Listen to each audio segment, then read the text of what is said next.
What are you doing here? I'm having dinner. Are you talking about a plant that's more like a ground filler? English ivy, you can use it grows on, like you can use it vines. as a climb. Yeah, it's viney. You can use it on the ground or up a wall or whatever. Yeah, I have something like that. It was in a hanging You probably pot. have Boston envy, bro. Well, Yeah. we don't buy like our stuff, right? Like we, just as you guys get like exotic shit that's from out of state. If you're in this state, you would get stuff that's like exotic and out of state. And so, like, the stuff that I had was just like this green plant. It's got like white veins that go through the leaves and shit. But the problem is, I've had it out there maybe a month too long, and it's all dying because of the cold air. Yeah. Send me a picture and I'll let you know what it is and what Well, to do. it's dead now, so Oh. it looks a little Well, never different. you mind. Well, don't do that. Oh, I don't give it. That shit's cheap around here. That weed shit. Yeah, Jim. Let me see if I can stream my camera. Does your face hurt? It does. It's killing me.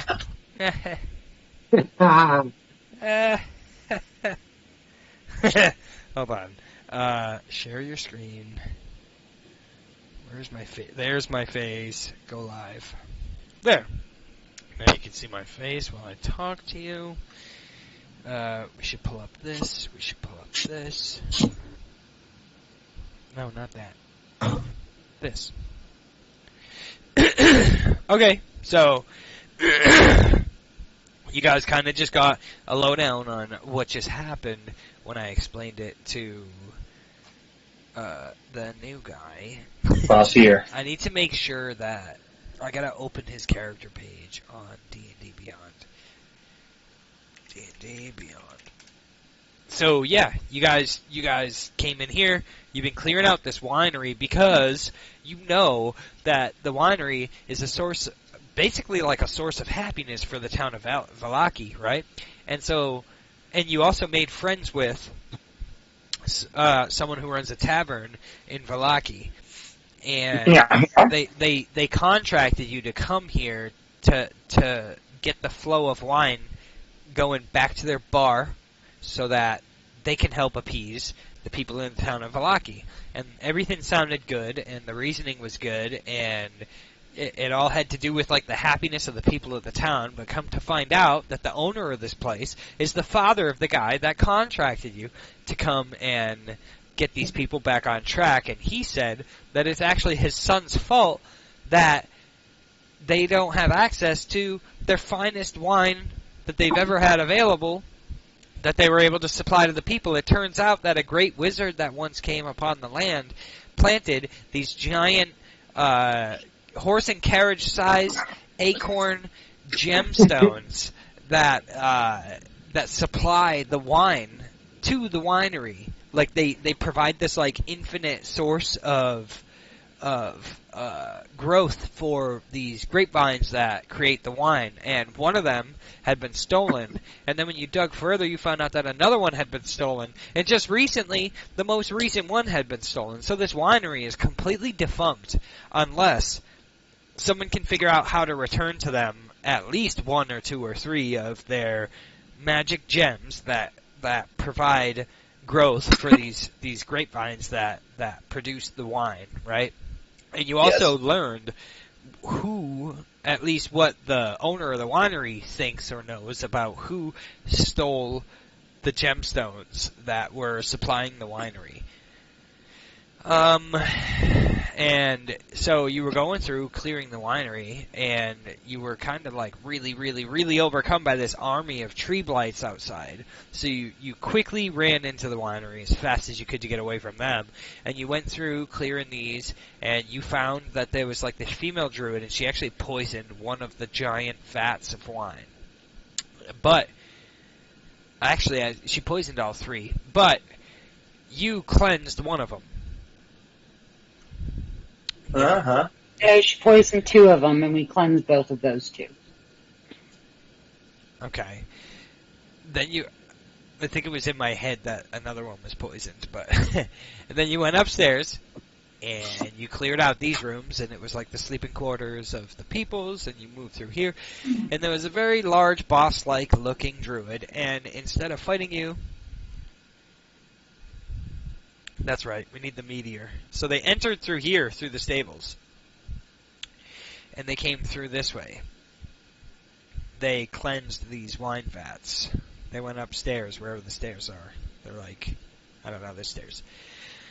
Then they came up this way. And they cleared each room.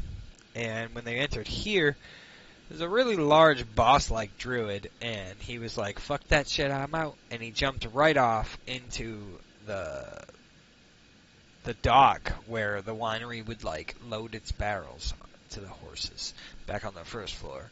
And they're all kind of surrounding it, looking down at him, surrounded by tree blights. That's where we were. That's where we left off. Cue music. I smash him with my hammer. Cue music. Cue the music. Whoa! Scary.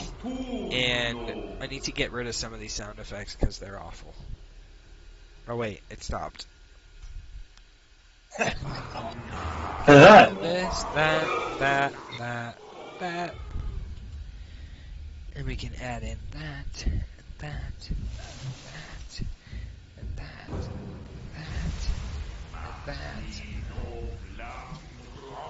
that. Those sound effects should be good.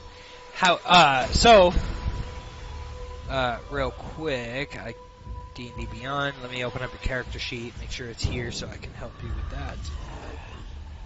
Alright, campaigns.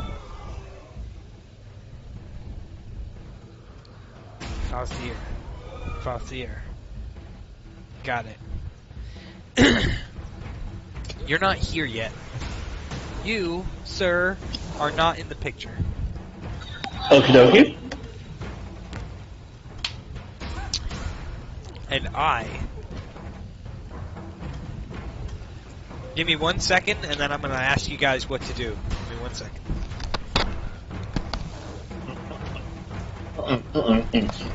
Does Rotep have any kind of ranged weapon? Doesn't he have, like, javelins? Crossbow, I think. No, I think Irina had a javelin.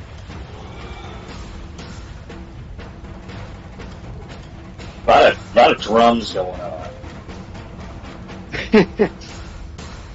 Noticing that. Looking at Sounds like a Sepultura fucking intro. So I'm looking at the quartermaster sheet of the things that we've found, and yeah, Gotrek ended up with a heavy crossbow with 20 bolts. It's not showing in his inventory, but no, actually it is. I lied.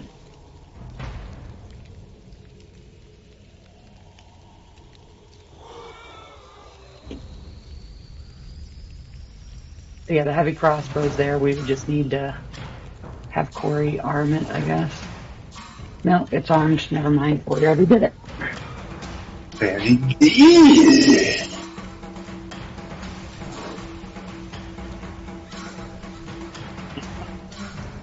I didn't realize, I guess I ended up with a silvered battle axe in my inventory. Yeah, you were carrying it, which if Falthier has a battle axe and is planning on using that, he could take the silvered one. Right. For the undead that we come across. And What else do you have that's silvered? He's got the short sword. One of my short swords. Oh, nice.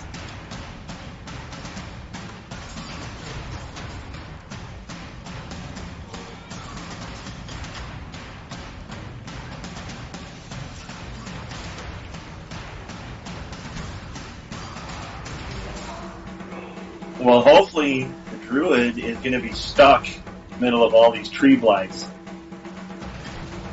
Hopefully. And we can get a round or two of volleys in on him.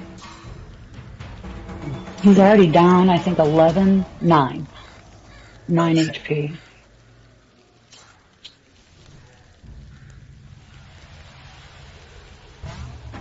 Getting all fucking hyper on these drums. Take the edge off of these bad boys.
Alright, ladies and gentlemen.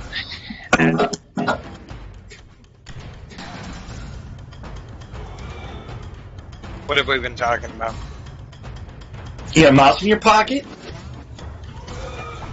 Can you hear me? Yeah. You just said we, so he was inquiring if you had a mouse in your pocket.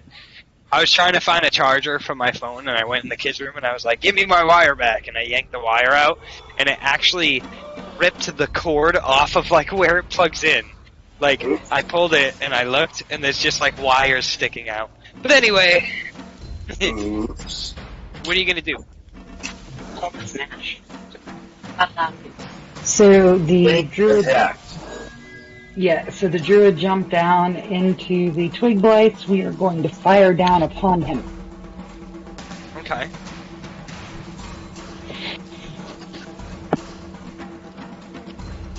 You have advantage.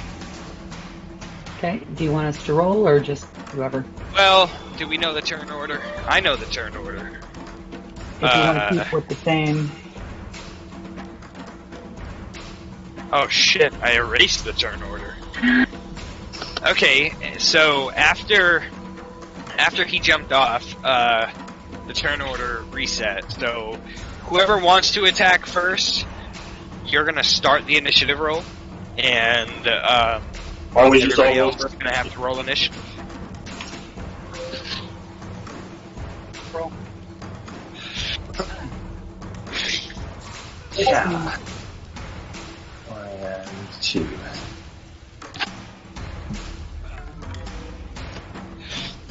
Ooh, this is fun. I get And to I roll did not roll initiative. that yet, right? No, you can. Go ahead. That's part of my little game I'm playing with everybody right now. Oh my god. Yeah, that's right. Yeah, get all the shit rolls out now, guys. Holy cow. With a +6, I still got a 9. Yeah, somebody roll for Ghost. Do me a favor and call out your roll. 18. He's so proud of that. I would be, considering what everybody else rolled. Let me see. Let me get rid of these numbers. Give me a second here. Sorry. There's a bunch of numbers written on this board. It's a sloppy mess. So, here.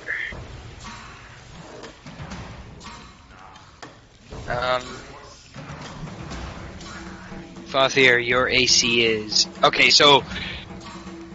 On D&D Beyond, I equipped your armor and your shield, and with that, your AC is 18. And you rolled an 18? Yep. Okay, everybody call out your initiative rolls. 16.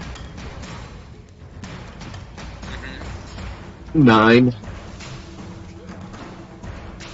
Who's that? Valdak. Veldoc, 9. I'm sorry, you sounded like Michael. You Oh, I did. gotta roll for... I got a Yeah. 3. I gotta roll for Irina. Irina got a 10, and doesn't she get a bonus to initiative? No. She's got an advantage. Oh, she gets advantage. Yeah. Alright, she got a 10. Go Trek, I just rolled a 13. Alright. We need Tasha. 3.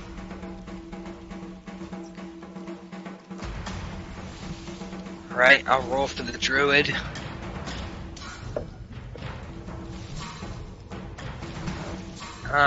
Let's roll for the blights. Your imp's here, right? It's dead. You killed it. Oh my god. It's just in hell kicking it. I think you said get fucked when you did it. Pretty sure you did. I'm pretty sure that happened.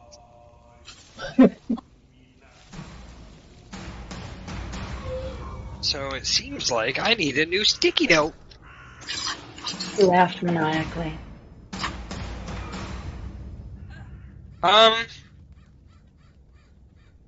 Let's do a new thing. I'm me get rid of these old ones. Tell me your ACs, top to bottom. Highest AC to lowest AC. Falthier has AC of 18. So 17. And then what's They're both 18. And what's Irina? Irina's 17. Okay, so Falthier, Gotrek, Irina. I'm gonna just make my little thing here. So Falthier is 18. Gotrek, you said is 18, right? Yes. That's Irina is 17. Who else we got? We got Tasha's is 17. Tasha is 17. Kalis is 16. Kalis.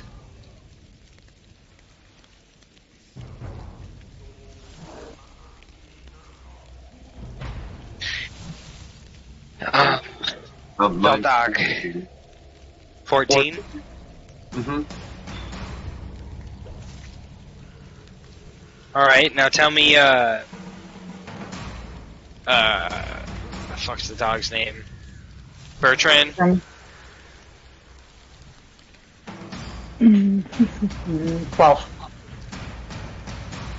And the imp?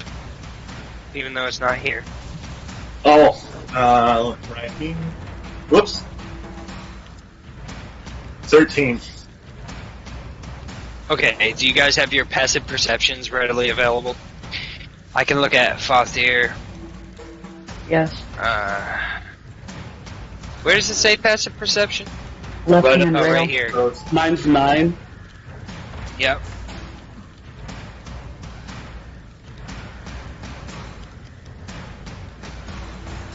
Gotrek. Oh, Gotrek's right here. I got Gotrek. Gotrek's passive perception is 13. pretty good. I mean, not bad. Irina is 18. 18. Tasha.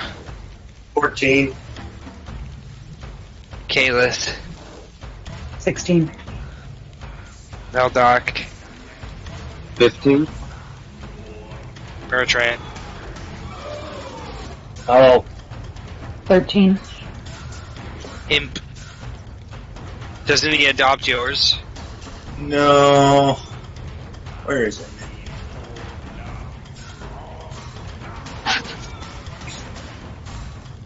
So in stealth. It's basically Pass perception 11. okay, and then we need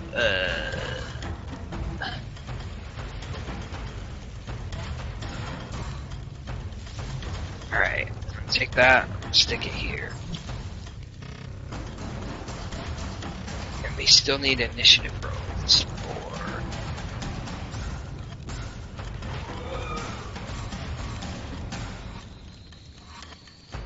sorry fellas.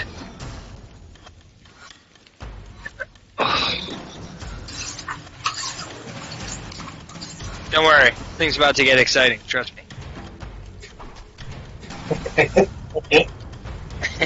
You don't want to be on says that. Look, it is 8 o'clock.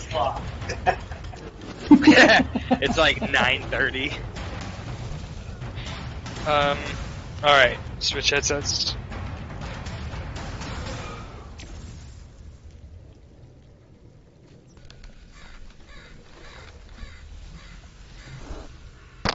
That is a lame-ass monster sheet.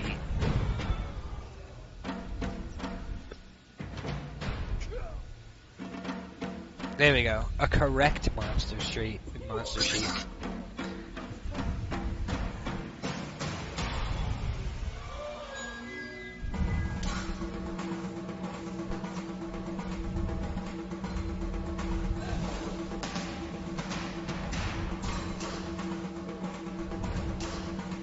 Okay.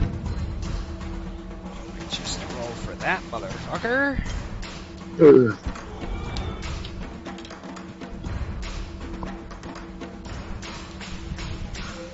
Alright, so we're gonna do... We got... Falthier, you're tied with...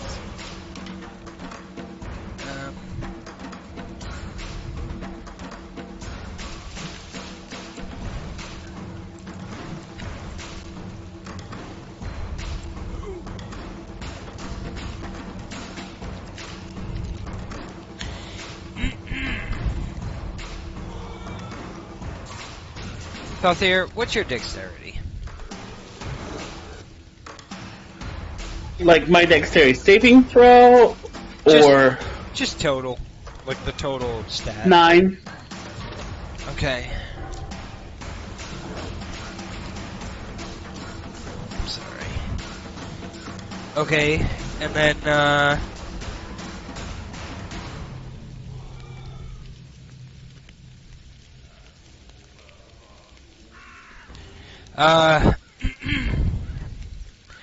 Gotrek's dexterity.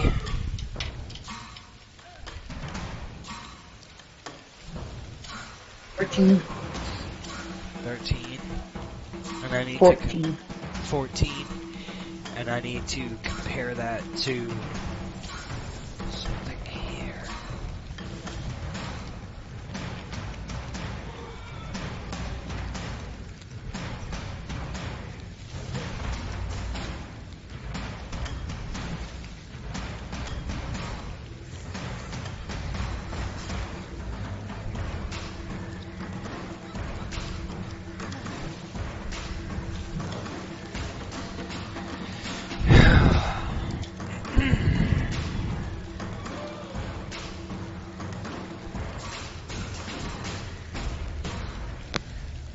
What area was that? 16?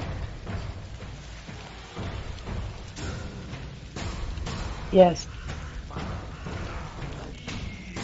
You said his dex is 14? Okay. So, Vallaki. I mean, Gotrek. And then he was tied with... And then he was also tied with...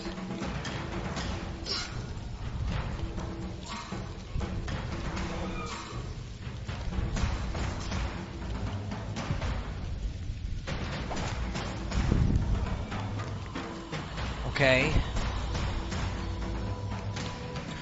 Irina...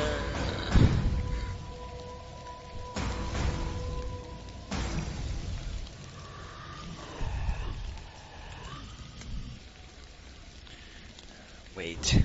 Shit.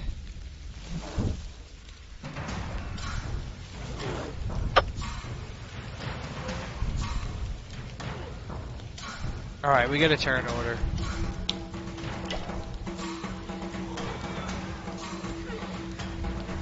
Okay, so the Ravens swoop down and attack the Druid.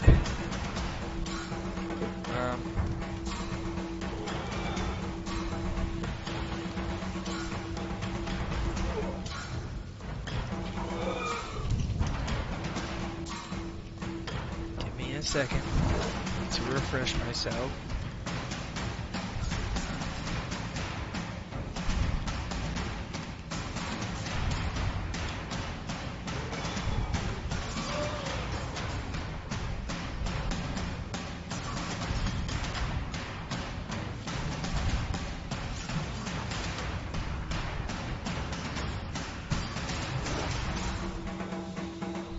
God damn it.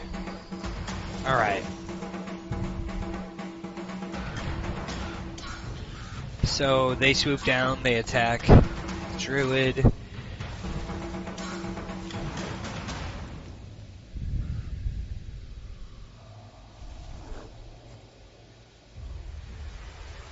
I have too many pages open.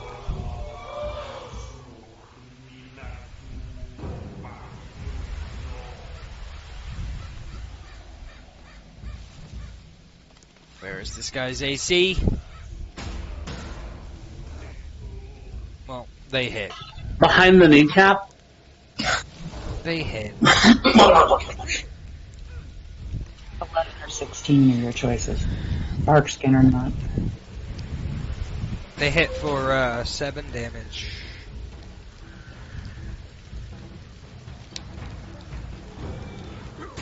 Seems like you guys already hit him. We did. We did for 9 damage. Alright, you hit him. And when the ravens swoop down, they hurt. They hurt.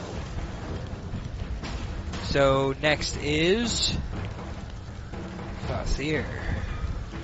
Alright. Here's your grand entrance.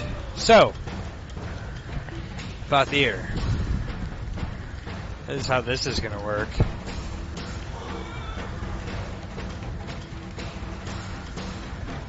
You guys can feel some rumbling outside, but maybe it's just the house crumbling.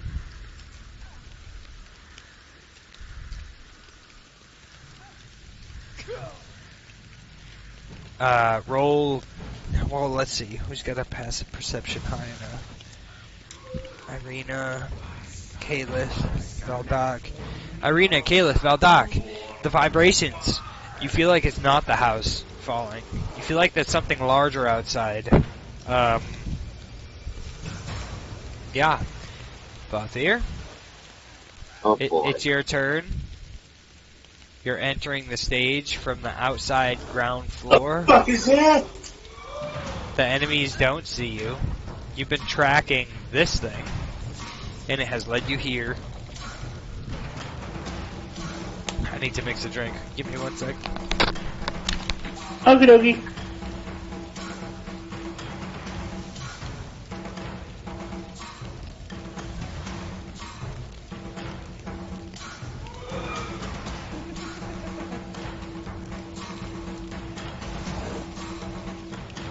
That doesn't look like a shambling mound. And much smaller than that. Yeah. Now, while he's away, do we want to shrink it? Oh, look, it suddenly got smaller.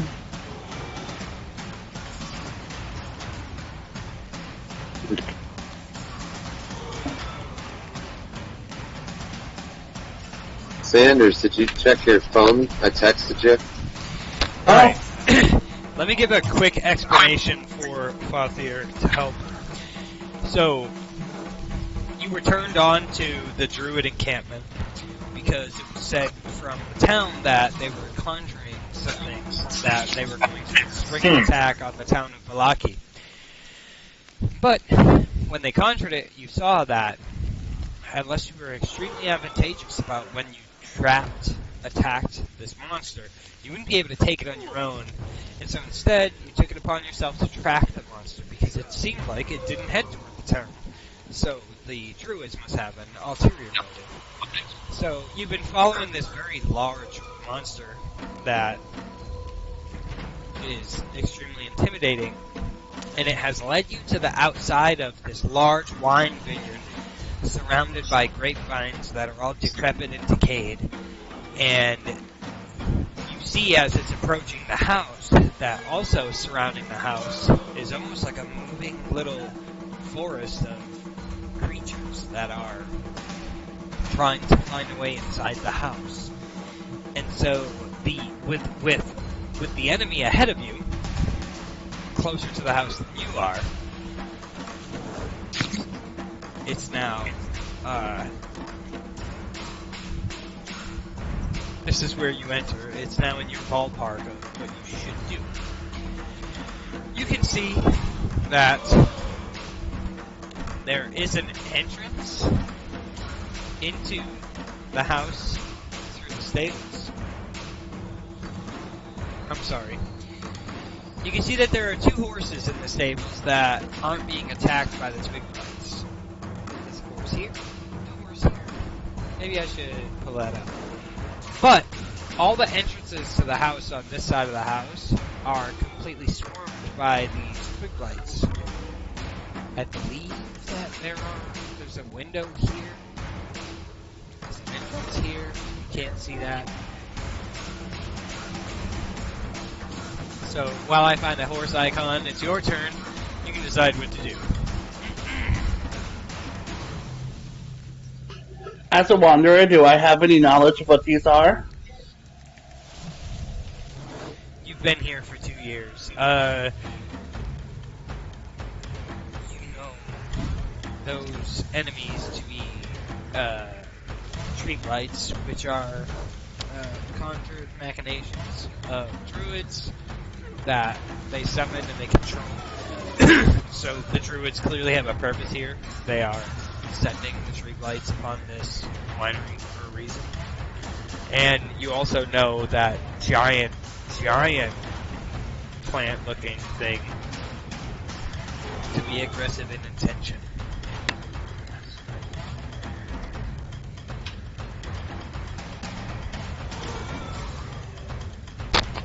Okay, I'm going to continue observing for just a little bit. Alright. Token. So, you want to just like crouch and hide? And Yeah, watch? so I'll just hide and watch for the moment to see what is it gonna do here. Alright. So that's the end of your turn.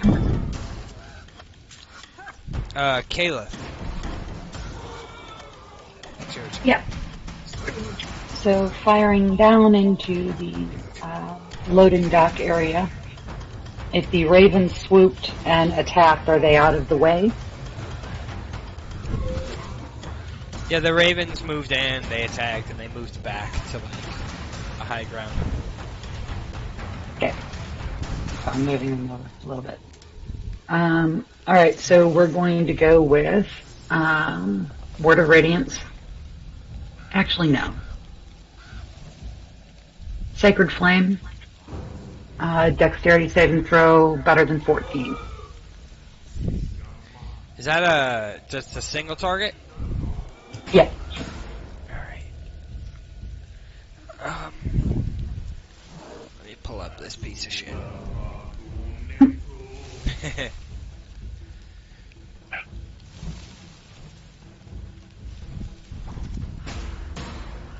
Oh, that's annoying. You said Dex saving throw of 14 or higher? Better 14, yeah. They got 14. Okay.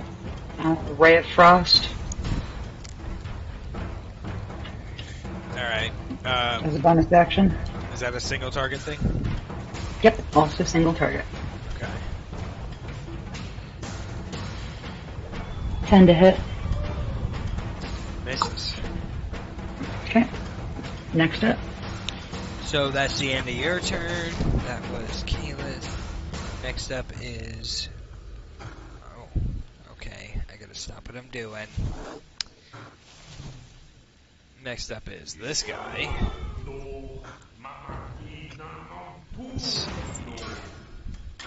Why did you roll a d8? Did you roll the wrong die? No. I don't think so. Oh, shit. Yeah, I did. I had it queued up already. Alright, fix it. I'm fixing it. Thank you for letting me. You don't have to. Oh, it's not. That's a legal die roll.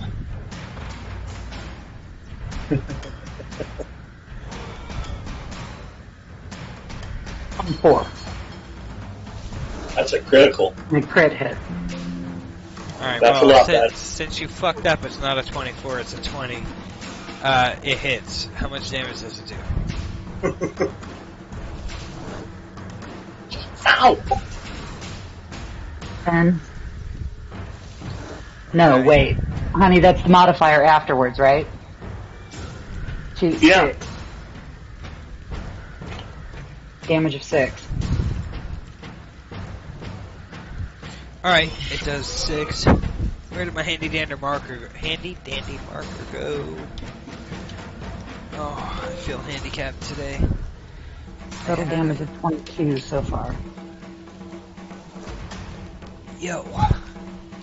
Where did my marker go? Yeah, that's 20. 2. I got you. It did 6. Yeah, 22. Do. Is that the end of your turn? Mm-hmm. All right, it's the druid's turn.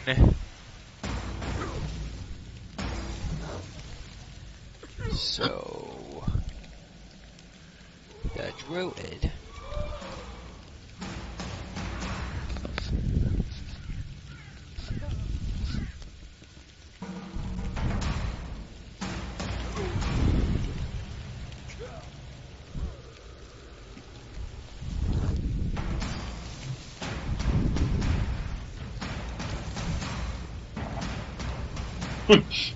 Alright, so the druid mumbles something, moves his hands around in like a casting manner, and a fire appears between his hands, and he shoots it up at Calith.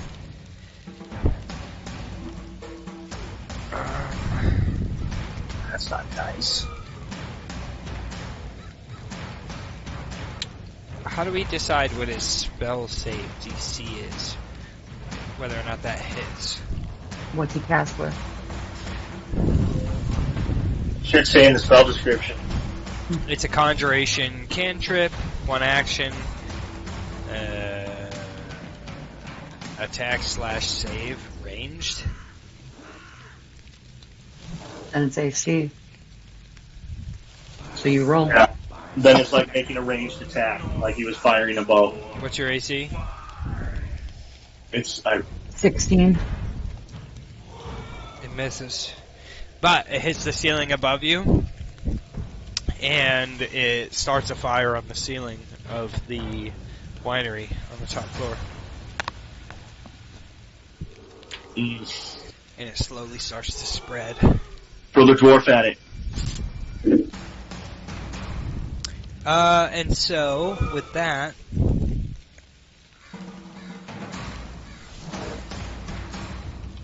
Oh, God.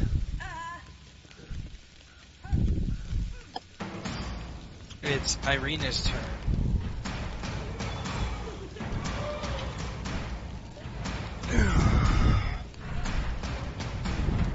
Hey, there's my marker. So Irina is going to use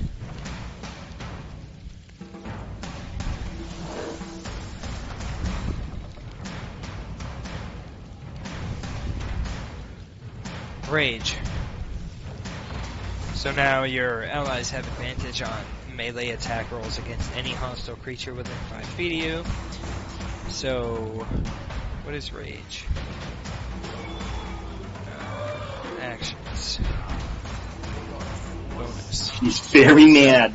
So Rage You was even more mad. a bonus attack. Bonus actions. Yeah, bonus action. Yeah, So yeah, she's yeah. going to use her action to shoot her crossbow, which is a +3 to hit.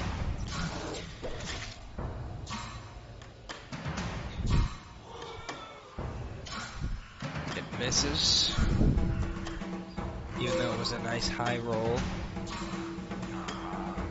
That's the end of Irina's turn.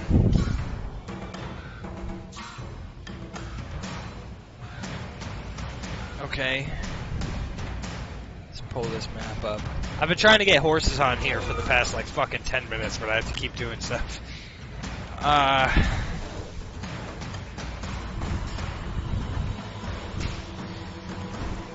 Let's pull this up. We skip Go Trek. Did we skip Go Trek?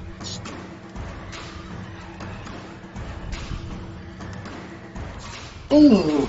Actually, yeah. Looks like we skipped Go Trek. You can let Go Trek go. Go Trek should have been... Yeah, Go Trek should have been a couple turns ago. Excuse me. It's Go Trek's turn. So, crossbow. What is he? It's a heavy crossbow. He's got a heavy crossbow.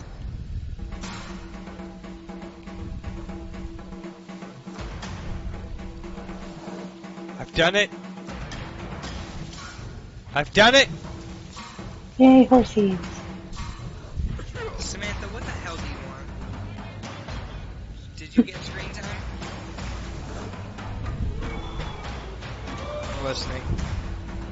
Myth.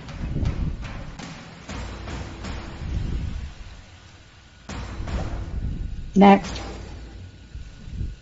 What did Gotrek do? He missed. Oh. Crossbow with a 5. So the Druid win, and then Irina win. Okay. Here, Sam. So on that note, the tree blight moves like 10 feet. He's at the walls of the stable.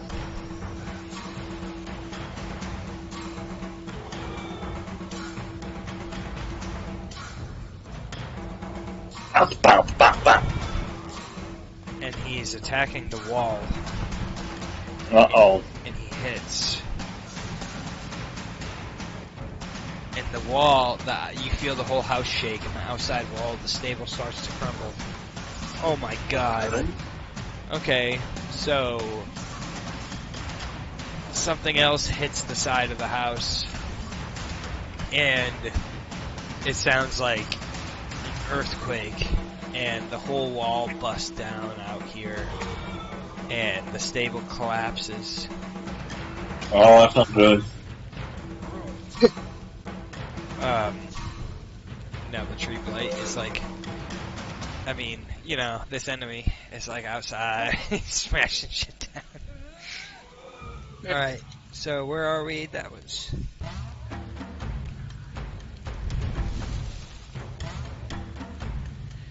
Okay, so now...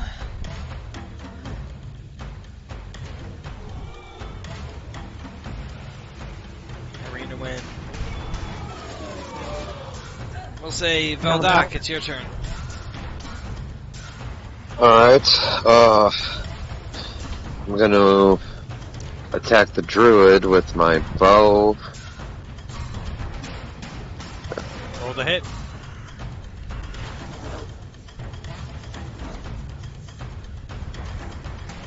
Uh, 19. That hits.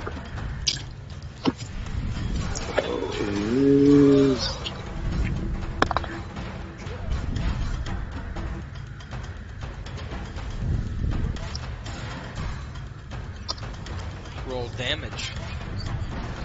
And it hits for 11. Well done, sir.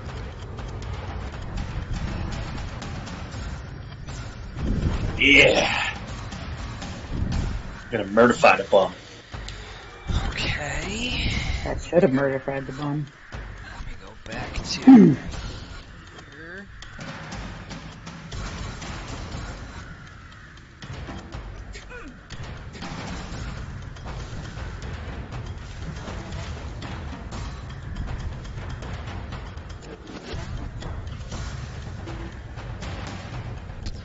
So you guys came across this thing in 16.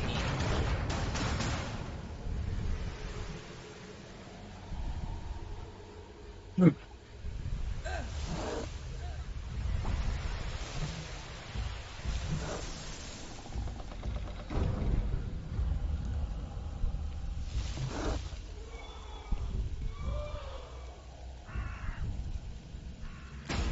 sorry.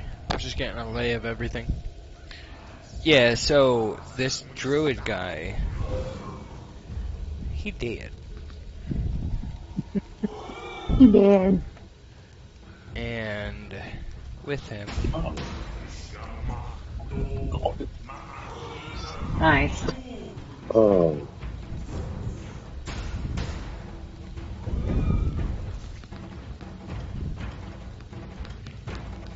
I didn't like those things anyway. Nice.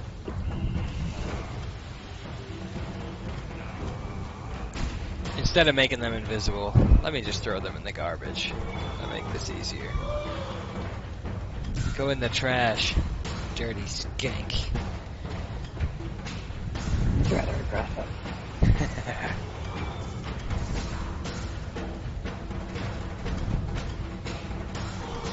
Uh-oh. How many of them are going? I don't know yet.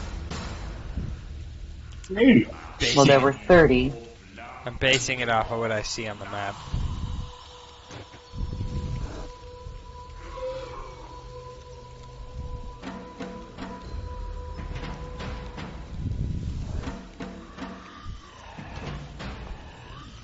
DM discretion, right? Am I right, boys? Am I right? Yeah, I'm right.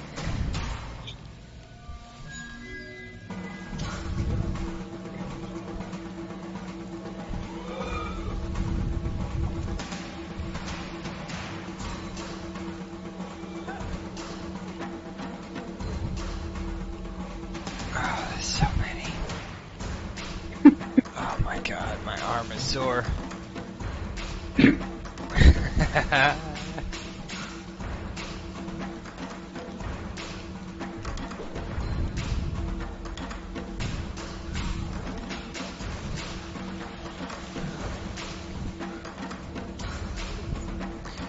So, once you strike him true through the heart and the druid falls in the cart, that the tree blades were actually going to try to pull out of there.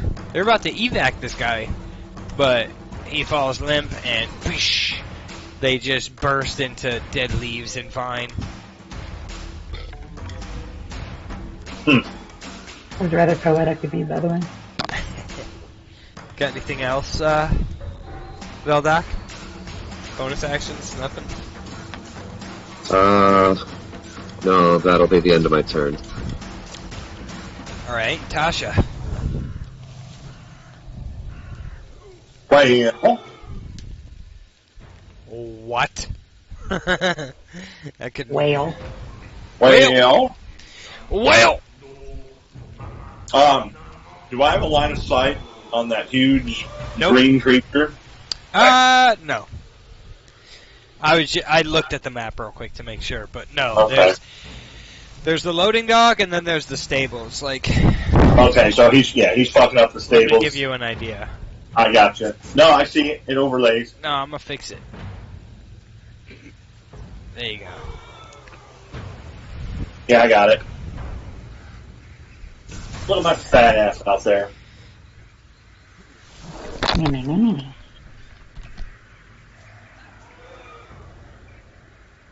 Well,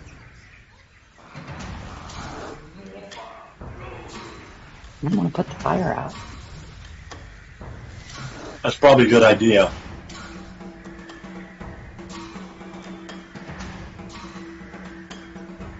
Yeah. My inventory. I got water skin. You gonna drink some water? No, I'm gonna use my water skin to water my water skin, try and put out the fire. Alright, so I have the shape water to fire direct it. the fire is on the ceiling. I have shape water to direct it. Describe shape water. Is that a cantrip? No, it's a spell. Action, bonus action. I think it's a regular action. One action. Alright, so if you want to try and direct her water skin to more accurately make sure that the water hits the ceiling. So, alright, so Tasha, if you're gonna try to throw your water skin to get it to like erupt on the ceiling, that's gonna be a hard dexterity check.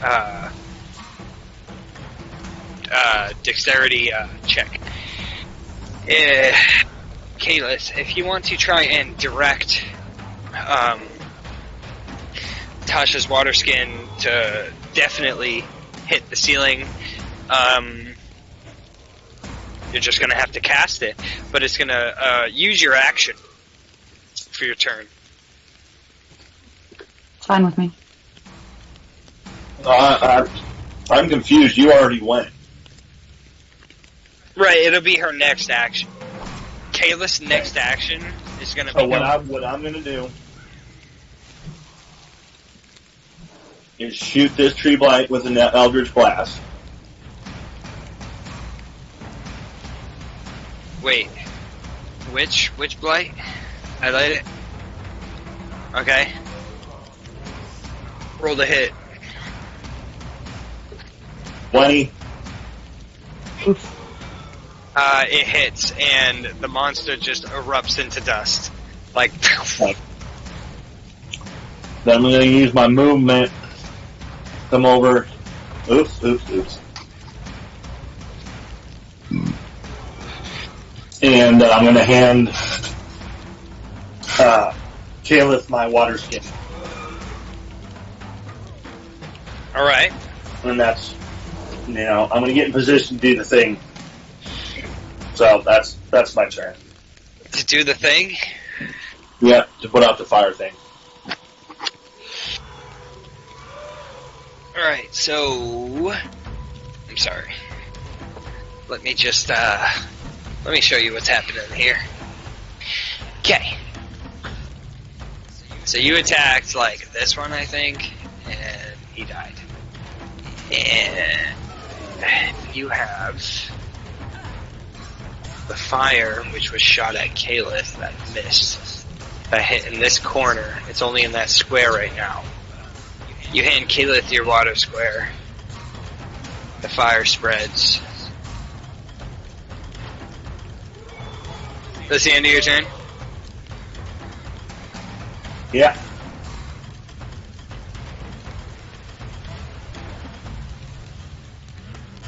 Okay. Looks like top of the order. Yep.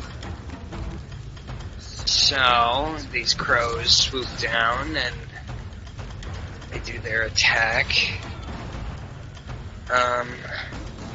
They're gonna attack one of the tree blight.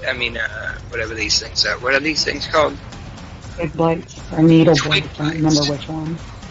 Yeah, I think it's a twig blight. So they swoop down and they attack one of the twig. Oh, I'm sorry. Am I echoing? They attack one of the twig blights.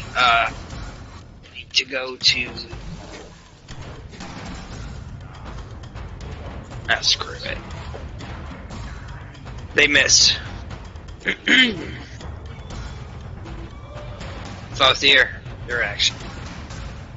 Your turn. Okie dokie.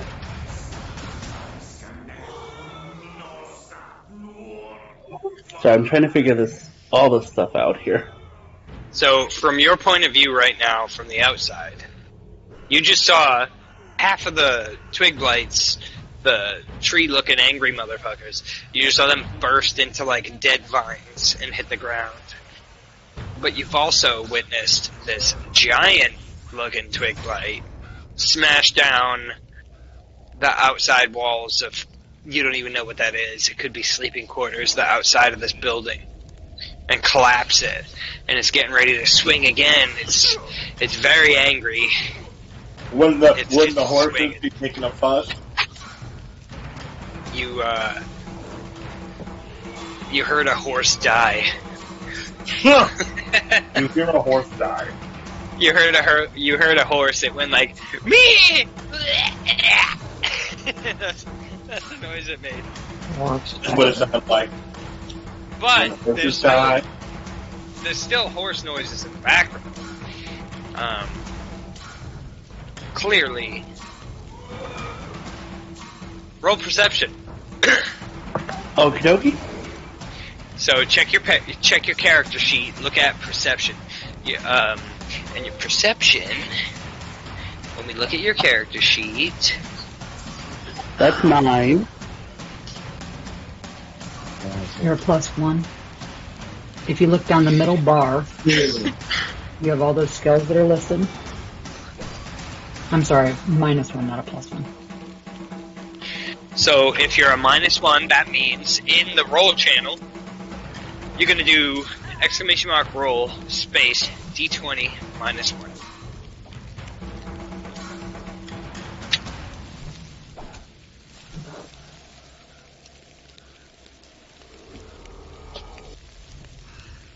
I got 15. Alright, so you can tell that the building that the giant-looking twig blight just smashed was a stable. And you can tell from the noises that you're hearing that there were live horses in that stable. And you can hear the screams, the death screams of one of those horses. But you can still hear horses are alive in that stable. And that giant twig blight is looking to destroy more of the house. So now you can take your action based off of that. Okay, so I'm gonna ask a stupid question. Yep. I can run up and hit it, correct, with my axe? Yeah, I'd say that's like... Yeah. You can run up and hit it. I just want to make sure distance and all that jazz. Okay. You can also... Alright, so to give you an idea what you can do, you can move. You have, like, probably 30 feet of movement speed, and each square is 5 feet. So the giant twig blight is in range. You can attack. You can, I'm not exactly sure what you have for bonus actions because I'm not sitting in front of my screen right now. However, there's other, like, role-playing things you can do. You could, like, yell to try to communicate to people in the building. You can, taunt, I'd say. You can taunt, like, to try to get the attention of the enemy because as of now, you're undiscovered. You've been tracking that monster. You can attack from a range. If you have a ranged weapon, you could shoot it, and I'm sure you do. I'm sure you have, like, a crossbow or something. You could shoot it from a range. So I'm going to... Yeah. If I'm doing something completely stupid, please, friends, help me make sure I'm not about to do that. That's right. I am going to go up and run up and hit it with the axe, using Divine Smite. If I hit. With the Divine Smite, you can wait to see if you hit before you declare you're using your Divine Smite. Yeah. Okay. Right, so Keep that you're going to move your character up to the outside of the circle of the enemy there. Alright, now you're going to roll to hit. And so, on your character sheet, with your axe, it would be... With a battle axe, it says +3 on the hit DC. Is that what it is?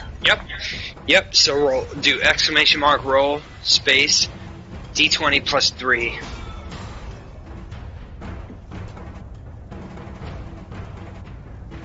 $19. Let me just actually make sure that hits, because I'm really not sure. Yeah, it hits. So now you're gonna roll your damage. Your damage would be exclamation mark roll. It's at this time if you want to use your Divine Smite is when you would declare it. If I understand it right. And let me see what your demands. And what is melee attack? When you hit with a melee attack weapon, you can expend one spell slot to deal 2d8 extra radiant damage to the target, plus 1d8 for each spell level higher than the first max. 2. What do you even have for spell slots? Let me look. Spells. But are they all like... Are they all level 1? No, I don't think the paladin slots work like that. I think I'd have to look for sure. Like, he should be able to use Divine Smite as their second level spell slot. Yes. And okay, so he has 3 spell slots. So if you were to use Divine Smite as your second level spell slot, let me see. I'm sorry, this is confusing to all of us. Try to make things more difficult. That's right. That's how we learn. Each spell level higher than 1. spells. I'm not even sure that they can use it as a second level. Oh. Okay, so you have 3 first level and no second level. You can't cast it as a second level. You can use it as a first level. Alright, so you're going to use Divine Smite, which is going to let you add... Where did it go? 2d8. 2d8 extra radiant damage. Okay, so it's 2d8. So let's do your regular attack first. So and it's not undead or fiend, right? Well, first do exclamation mark roll 1d8 plus 1. Exclamation mark roll space d8 plus 1.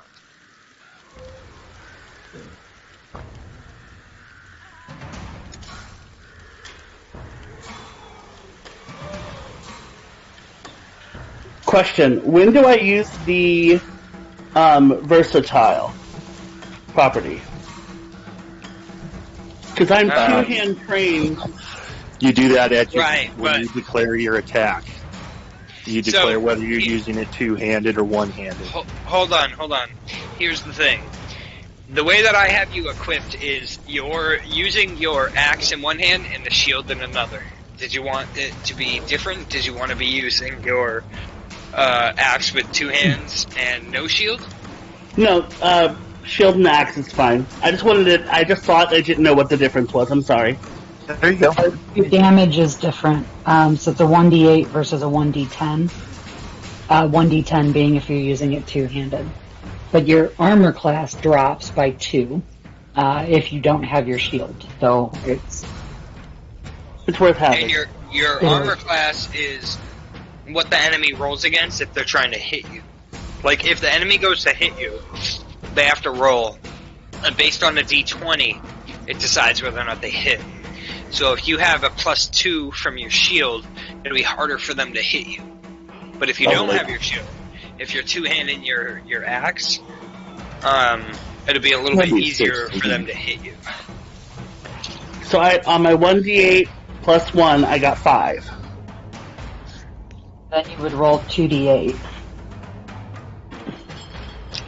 Alright, so -5.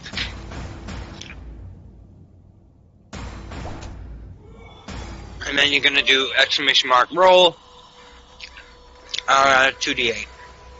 I think. 16 total between those 2 rolls. Well done. Is it 21 total? Now, let me check the enemy. Wait, no, I lied to you. I'm sorry. I misread it. It's 16 total between the first 5 damage and then 11 damage was the second hit. Yeah. With the radiant. So it's 11 plus... The initial 5. Yeah, so it's 16. Now let me see what kind of enemy this is.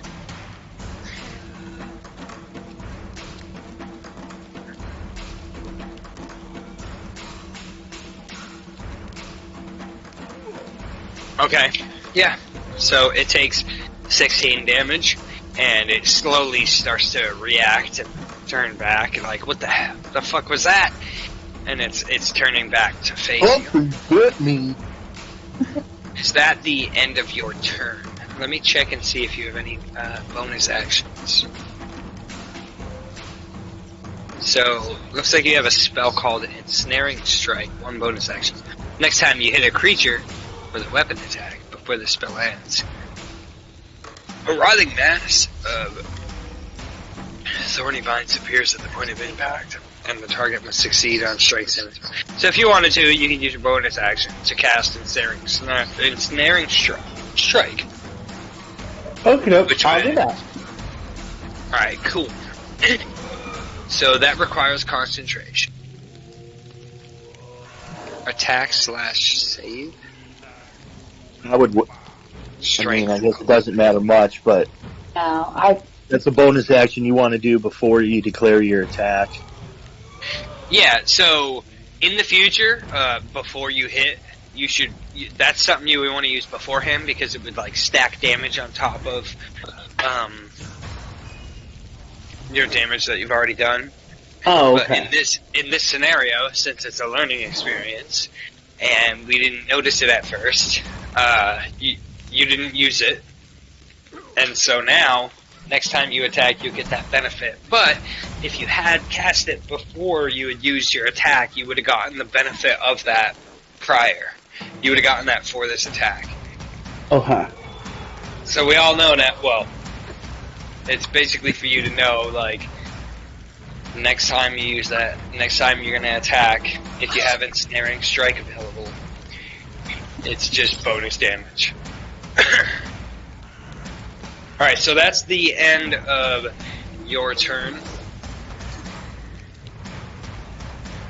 Who's next? Give me a second.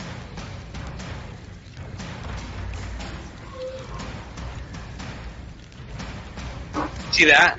I sit down in peace so you guys can't hear it. Wow, what a gentleman. Get out of my way, Samantha. Go to sleep. You have school tomorrow. Go to sleep. I can't when you're peeing.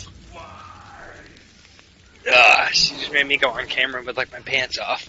Alright, let's see here. Dance off, dance off. So that was Father. So we have Kalis. Alright. So, I'm going to take the water from the canteen that, or the water skin that Tasha gave me as well as my own, and cast Shape Water to direct it at the ceiling, in the corner where the fire is. Read Shape Water to me. Choose an area of water. Choose water that you can see within range and that fits within a 5-foot cube. You can manipulate it in one of the following ways. You instantaneously move it or otherwise change the flow of water as you direct up to 5 feet in any direction. Does it cost you an action to use Shape Water? Yeah. Okay. Yeah. Alright, so you effectively...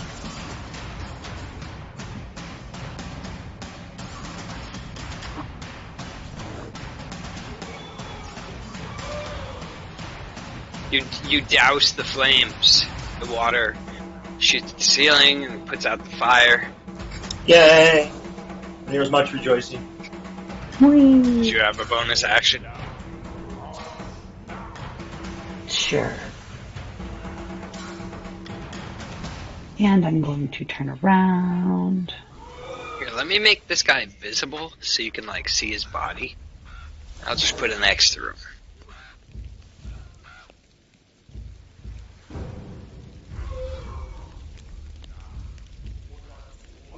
You can't really see that, huh? No, because he's over it. Well, that's his body. So we're going to Ray of Frost at the twig lights at the bottom.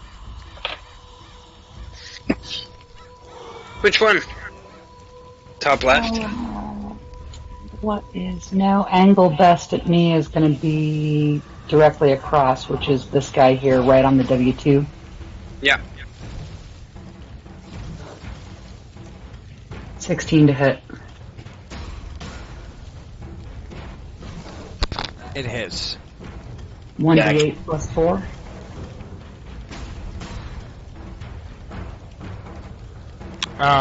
He disintegrates. 9.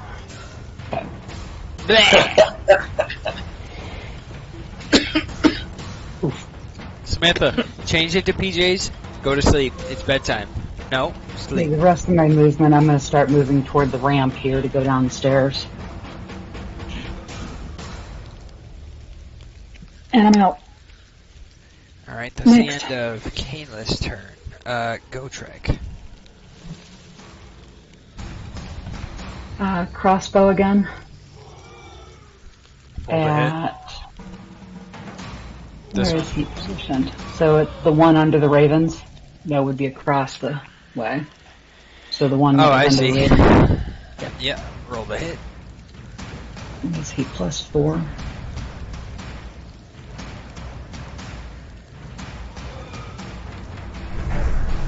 $22 to hit.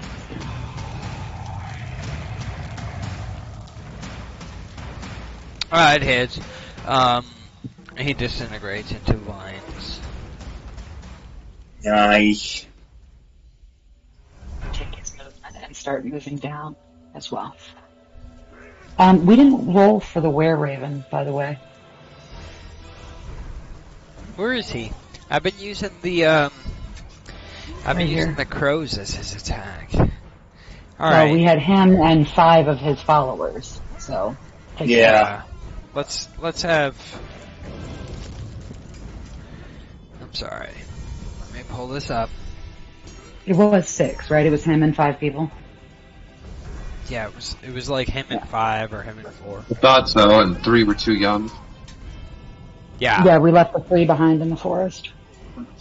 Give me a second. Random question when we have just a moment. What you got? Cantrips. Can they be done at any time? Yes. But No. once you're in wait. combat, they Read have the to be done. description. Once you're in combat, they have to be done during your turn. So, Okay. yeah, it is. Yeah, John, read it. It will list at the top if it is an action or bonus action. It says at will. Okay, so yes, that it doesn't cost you a spell slot or anything, but in terms of when you can cast it, if it's listed under your bonus actions, it can be done as a bonus action. Most of them, though, if you go under where it says at will, if you click on the spell itself, and on the right hand of your D&D Beyond sheet, it'll list the spell, and it'll show casting time. And it probably says 1 action, unless it's one that is a bonus action. Let me see if Were Ravens is one of the cards I have out here. It's not. Are you talking about duration? 3 lines above duration. So duration, components is right above it, range, area itself, and then casting. So casting time is 1 action. Yep. There you go. Thank you. Yep, so like your Ensnaring Strike is a spell, but it's a 1 bonus action, so you can cast it as a bonus action. But all of your, I'm looking at them, all of your cantrips are 1 action, so that would be your action on your turn during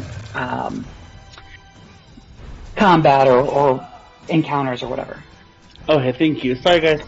No worries. Oh, if I could add something real quick. Yeah. What's that? I didn't realize it at first, John, but with D&D Beyond, a lot of the things you can do a right click on them, and even though it doesn't look like it should be a hyperlink or anything, it'll give you more info about almost anything, like the spells and the weapons, and it pulls up extra menus with info in a lot of the cases. cursor looks like a letter prompt, but it'll still bring information up. I just don't know how you guys keep all these different screens up. Tabs. Well, my audio's on my phone, and then I only have 3 tabs on my laptop open.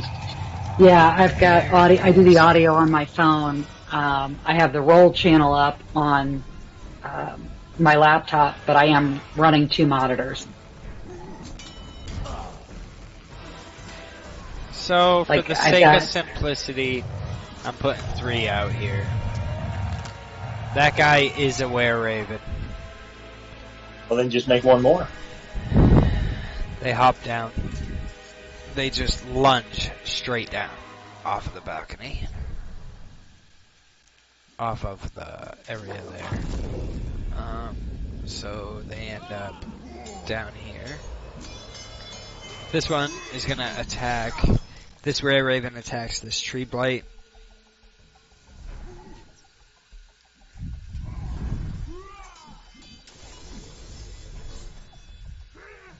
So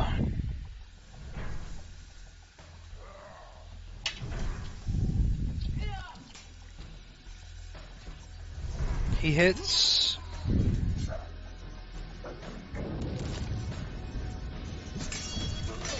Which is this Raven disintegrate. This tree blight, this twig blight disintegrates. That's 1 down. This Raven lands down here, and immediately moves out here. That's the end of his turn. This guy, which is in Were-Raven form, lands down here, comes over here. That's the end of his turn. Can I get rid of this fog? This pointless fog? How do I cut that? Bloop? Nice.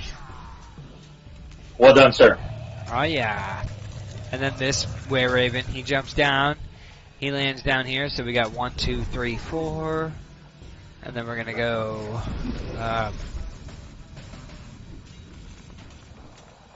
where you at, motherfuckers?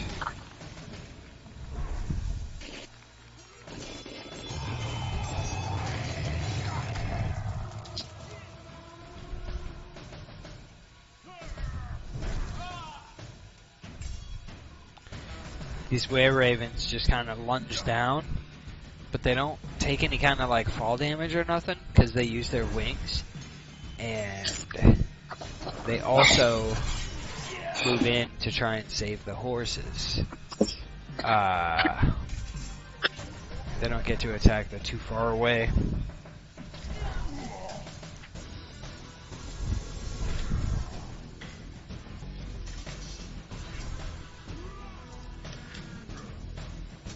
That was... okay. What player turn was it? It was Cadelith? Yeah, Go Trek was finished as well. So it should be Siri Arena. Before them... Here. Before them... Let's see. No, before them. 5, 10, 15, 20, 25... yeah.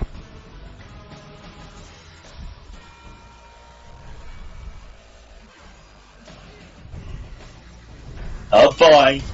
John, I responded to your text.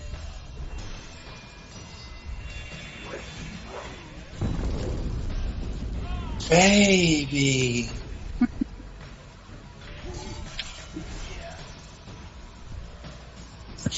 Alright, it's Irina's turn.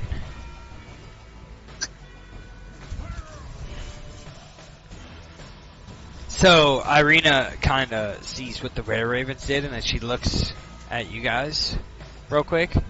Not really for reassurance, but she's a little confused, and she jumps. Woohoo! Yeah, she's raged. She's all pissed off. She lands on the dead body of the druid, and very quickly she notices that there's stuff in the pockets of the druid. And Don't loot the bodies, go get the stupid stuff. oh no, she looting the body. Oh, come on. Hey! Hey! We got stuff to do. Come back and loot the body later. What area was this? So she finds a staff. Here. Let me show you. Or actually, you know what? Maybe I shouldn't show you. No, don't show us right now. I went out to have a cigarette. Well, I want to see if it's the type of thing you need to, like, figure out. Is it a magical It staff? requires attunement. Made from Ooh, made it's from a the magical branch of a staff. tree. It's spongy. Black length of wood. Its evil makes beast visibly uncomfortable while within 30 feet of it. The staff has 10 charges. The staff is broken or burned to ashes. If the staff is broken or burned to ashes, its wood releases a terrible, inhuman scream that can be heard out to a range of... yeah, I feel like this is not like anything I should be telling you. Too late.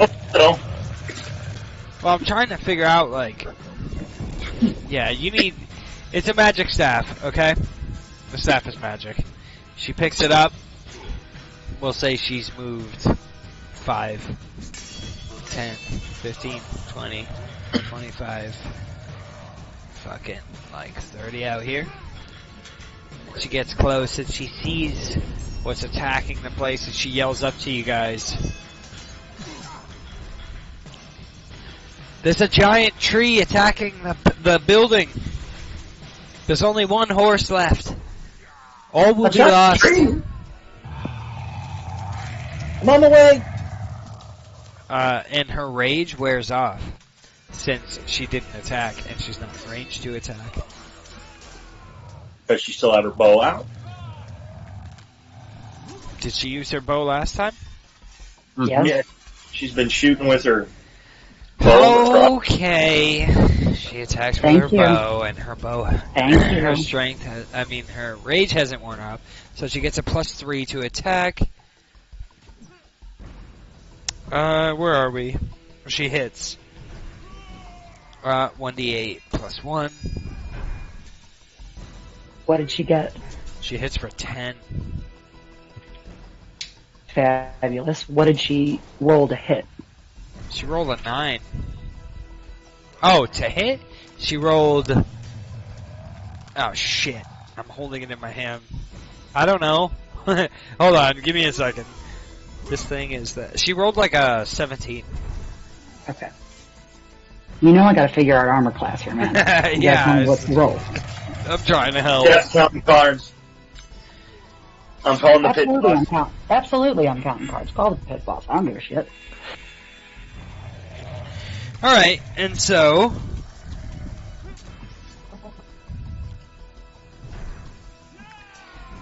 The giant creature's turn. Moves in and attacks the building again. Swiping at, like, the animals. In, like, fury. They did.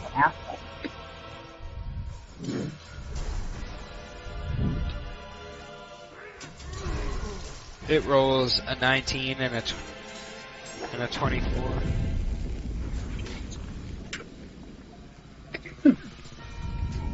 Jesus Christ.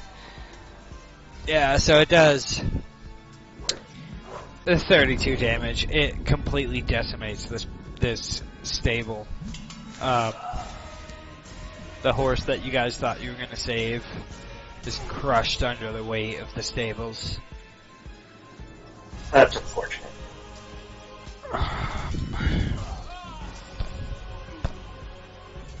And then it turns. It turns to the were-ravens. And it uses an attack. Holy shit! Where's the were-raven stat block? Oh, it's in this book.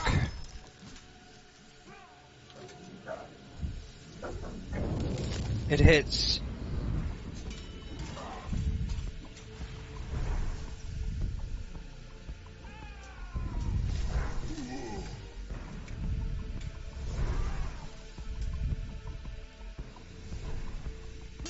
The target is grappled.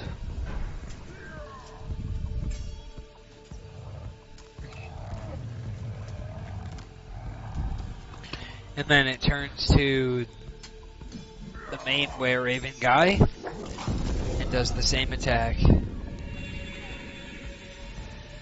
Jesus. Rolls a 20. He's grappled as well.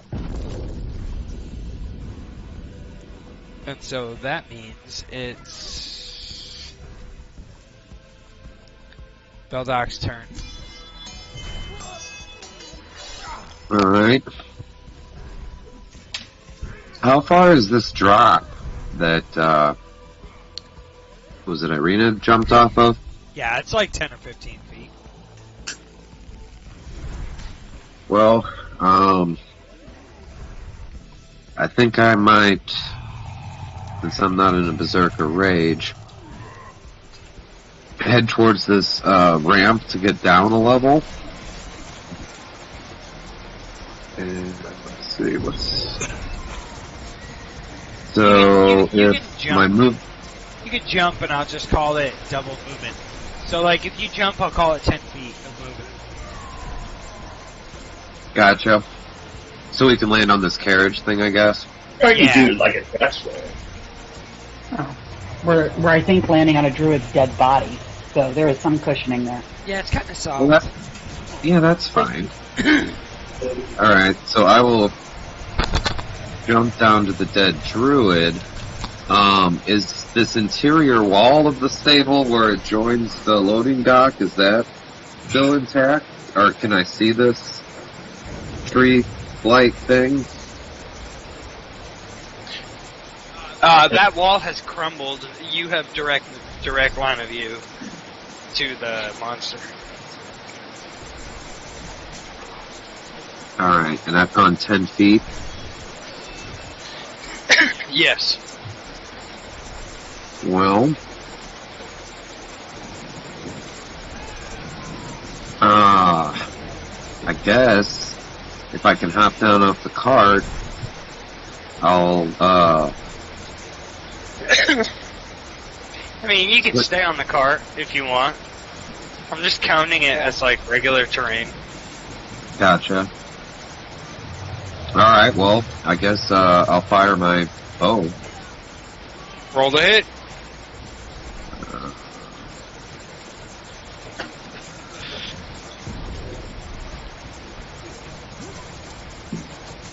Oof. 24. Jesus Christ. It hits. Ew!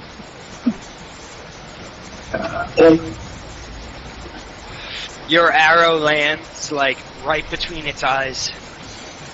If it had eyes. It has eyes.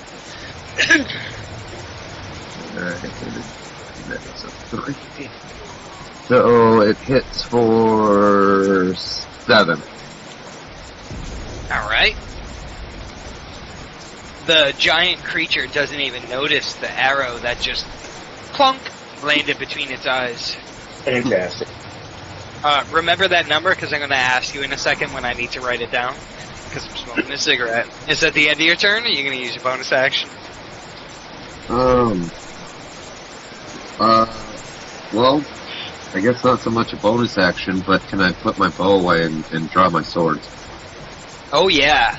You're standing on top of the druid's ruined body, dead underneath you. It's kind of squishy, and you throw your bow on your back, and you pull out both of your swords, and you like, you're ready. Yeah. Complete with Indiana Jones. Yay. Alright. Alright, so that was Vallaki. Tasha, your turn. As a bonus action, I'm going to cast Misty Step. Oh, look at you. Where's my spells? Where's my spells? Misty Step. Okay, it's Misty Step.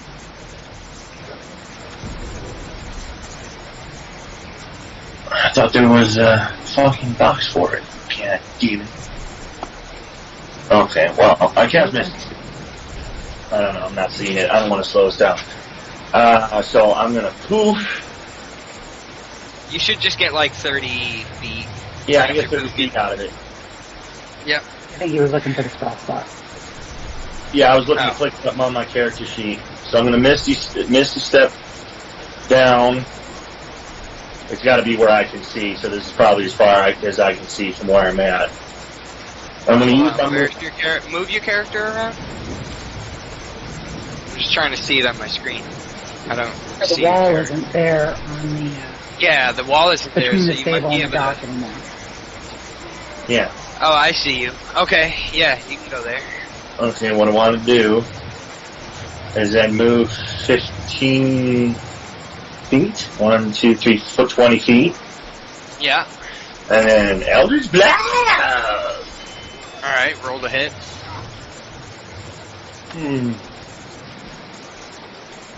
Oh, it's all rainy and shit. My book. 24. That hits. Does it? Yeah.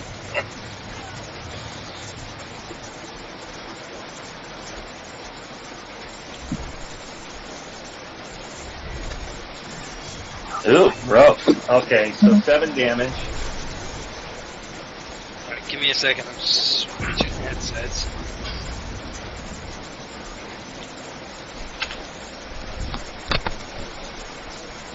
Okay, so you did 7.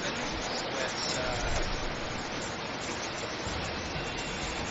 Total damage so far is 39, I think. how much did Vallaki? 7. So 14 during your smoke. Yep.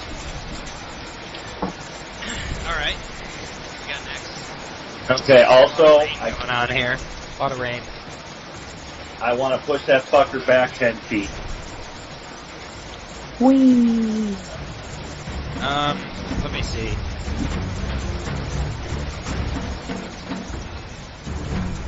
Eldritch Blast. Bish! It burst right through that wall.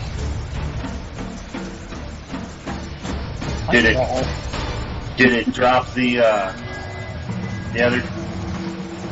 Oh, Did it lose its let me see. grapple? Let me see what that is.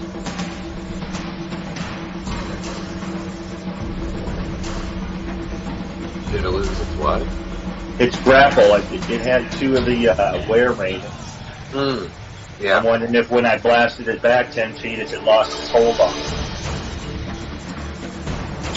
So you can see visible roots coming up out of the ground that are grasping the were-ravens. You hit the creature, and the roots still stand that are coming up out of the ground that are holding the 2 were-ravens here. Let me draw a little picture for you. Okay. I figured I'd give it a shot.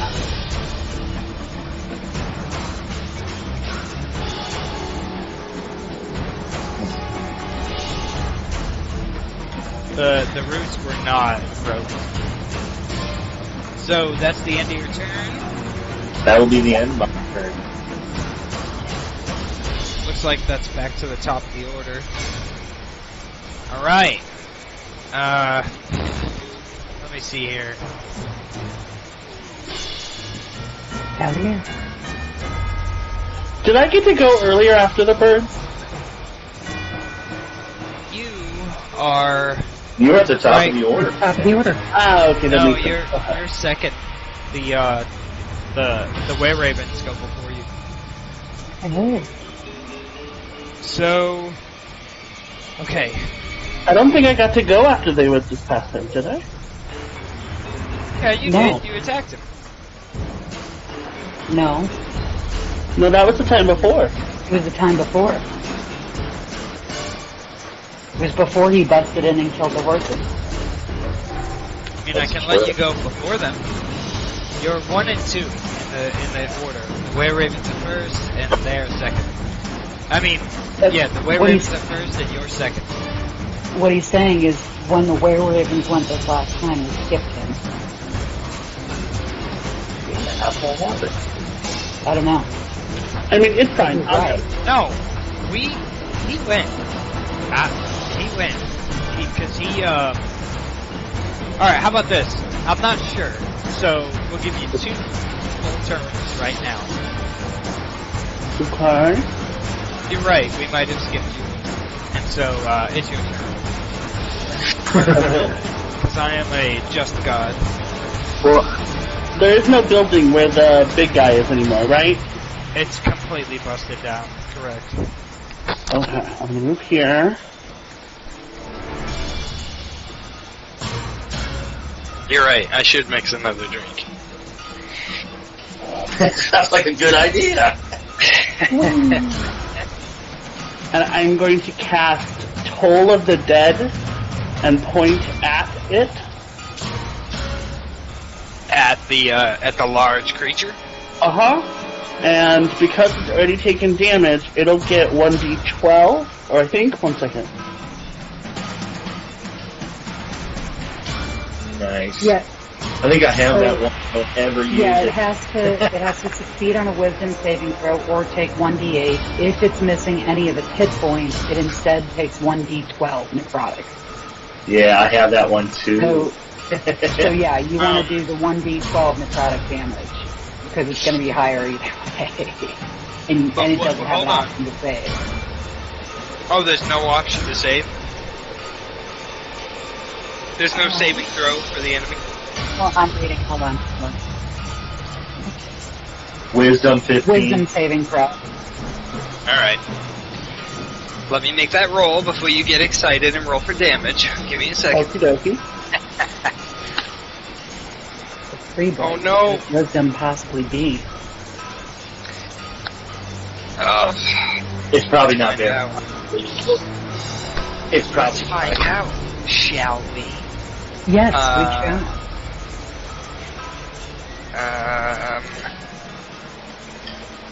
Where's this motherfucker? Where did this motherfucker? Oh, there it is. Wisdom. Okay. What's the saving throw? 15. What'd you read, honey? 15. Yeah. 15. You see 15. It fails. Out here, 1d12, sir. Oh, okay, so it failed to beat that, okay. Yes. So you just get to roll a 1d12. Fun music. I like the rain and everything. I rolled a 12. Very good. Well done. A 12. That hit pretty hard, my man. That was well done. Okay. The tree base's like, ow! Fuck off! And a very loud bell goes off. Yes, a Dolores bell. Yeah, well done. Okay, and then... So, if that was your action for that turn, you still get a bonus action. And if you have no bonus actions to use, you get a second turn now. So you can do whatever you want again. Okay, So under bonus actions on your D&D Beyond sheet. Where would that... Yep, absolutely. So go in the middle where it says actions, spells, inventory, etc. Okay, in the little 8-bar? Yep, Where the click on box is- actions. Okay. Docs. And then under that it comes up with all attack, action, bonus action. Click on bonus action. So you've only got 2. You've got 2 weapon fighting or ensnaring strike. So I would, in your place, I I'm would not just gonna do use the that. next turn. Yeah. Yeah, and then, so can I use it to move then? Yeah, you So can Oh, you use... have, yeah. Alright, so You how have about this? movement with, Before your first turn is over, you have 30 feet of movement range. Each square that you see on the map is 5 feet, okay? So if you want, you could move, what? another 15 squares? 5, 10... No. No, He not came that. 15 He's already feet. moved 15 feet to get up to that corner there. Okay, So so another you can 15 move another for the 5, same 10, turn. 15, 20...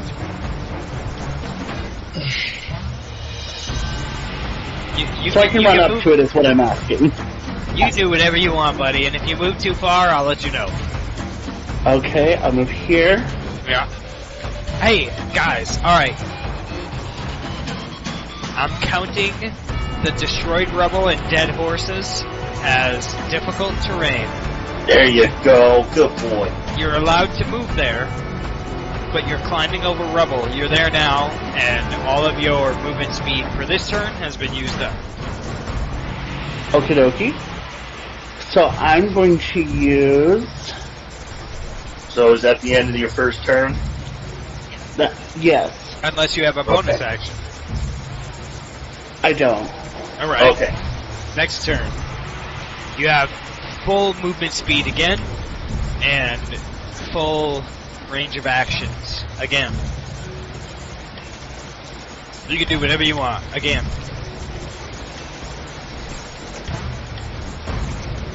Can you guys see me? Am I still streaming my face? My beautiful face. Oh, I am. Hello there. Yeah. Okay, so how often can you cast cantrips? Anytime you want. Anytime. You can do the exact same one that you just did. Yes, and can when do you a different hover over cantrip. the cantrip, it'll tell you if it costs like an action or something.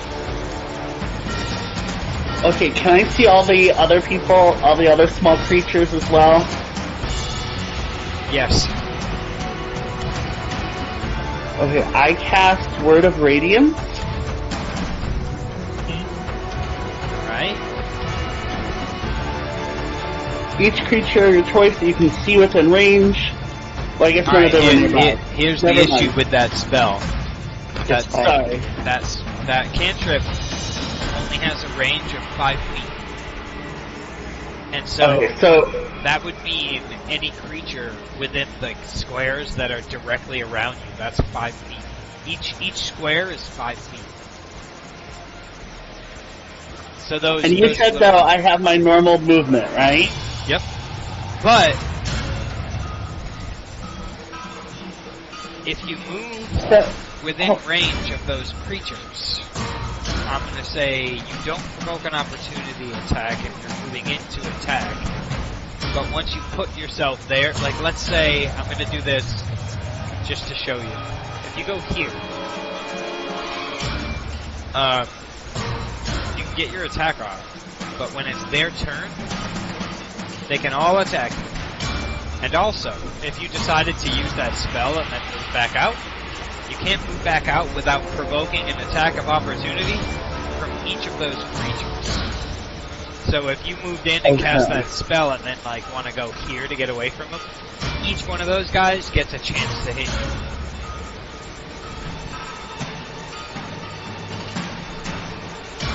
Okie dokie. Good to know. If I may, Corey, what I would do to cast that is I would move here. You get 3 of the 5.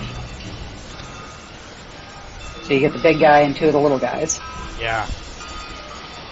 I don't get your mouth. I'm actually going to stay there, so. Yeah, and if you don't move back after casting the spell, you don't provoke opportunity attack. But that's how I would cast that. Well, and that's what I mean, is I intended to move right there, stay there so I don't give an opportunity attack. But they're all, if they move, I can get an opportunity attack. Yes. Yeah.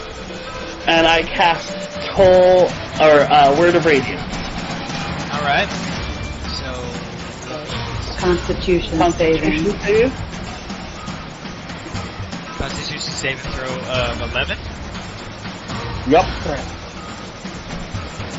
So we'll do the big guy first. He succeeds.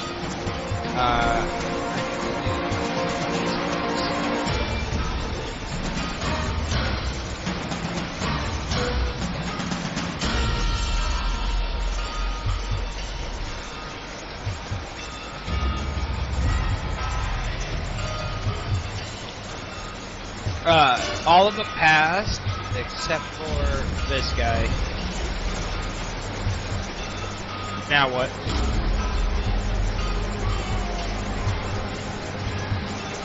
Damage. 1d6.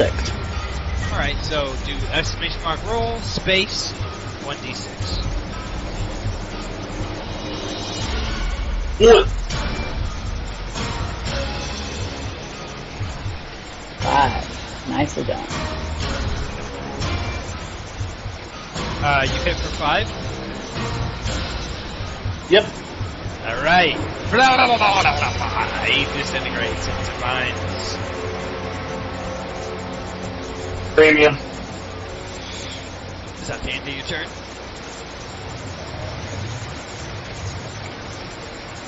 Yeah. Alright. So, this guy, 5, 10, he moves in, go to their page.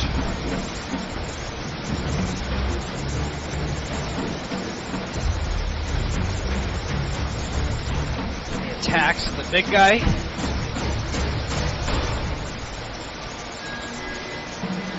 The big guy is... Excuse me, sorry. Whoa. He misses. But So. he gets to go again.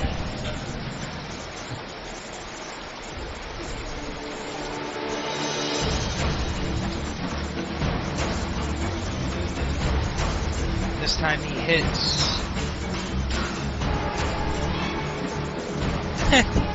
Wait. Somebody roll me well, I guess I can.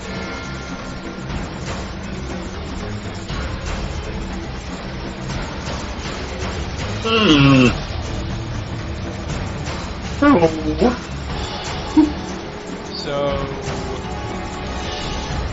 he hits on his second part of his multi-attack.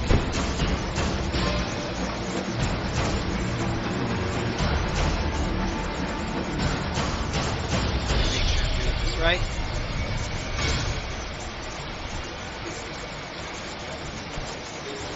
He hits for 5.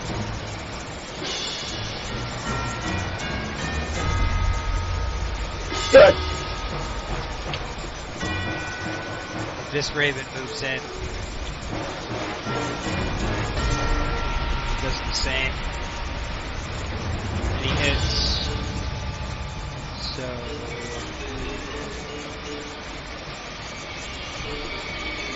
well, let's see.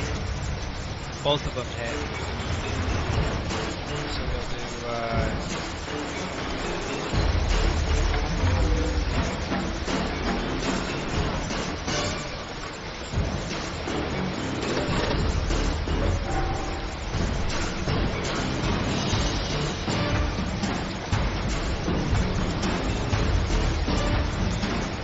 hits for 9. Ace. Now, Chopping this bastard down. this guy's gonna move. He's gonna attack for the same. He misses on his first. He misses on his second. He misses on both attacks. Now these guys are gonna start their turn.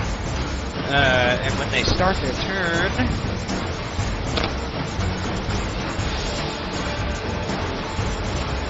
what do you think? Do they get to roll to escape before? Yeah, so they're gonna roll to escape. They're gonna roll dexterity to escape. And the DC is... got it. Who is? Okay. This guy escapes the They're vines. ravens. They're entangled. He escapes the vines, and he attacks. And he misses. And he hits. So... he hits once. For 5. Ace. Bam, bam, bam, bam, bam. Now this guy gets a chance to escape.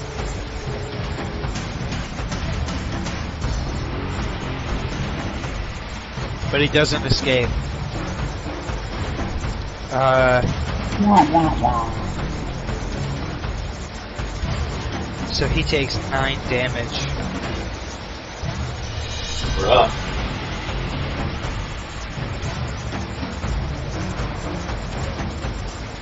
He takes 9 bludgeoning. And he drops down to 1 knee. He is hurt.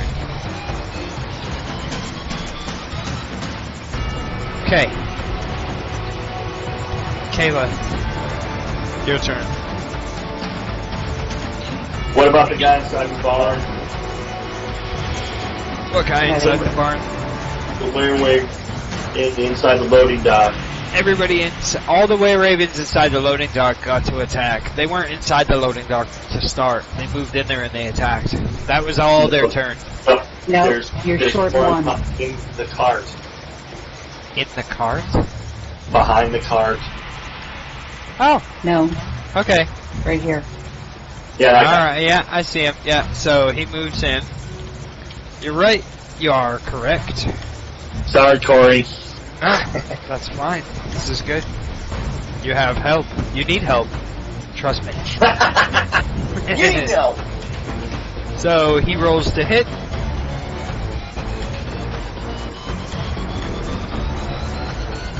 He hits. So that's going to be this.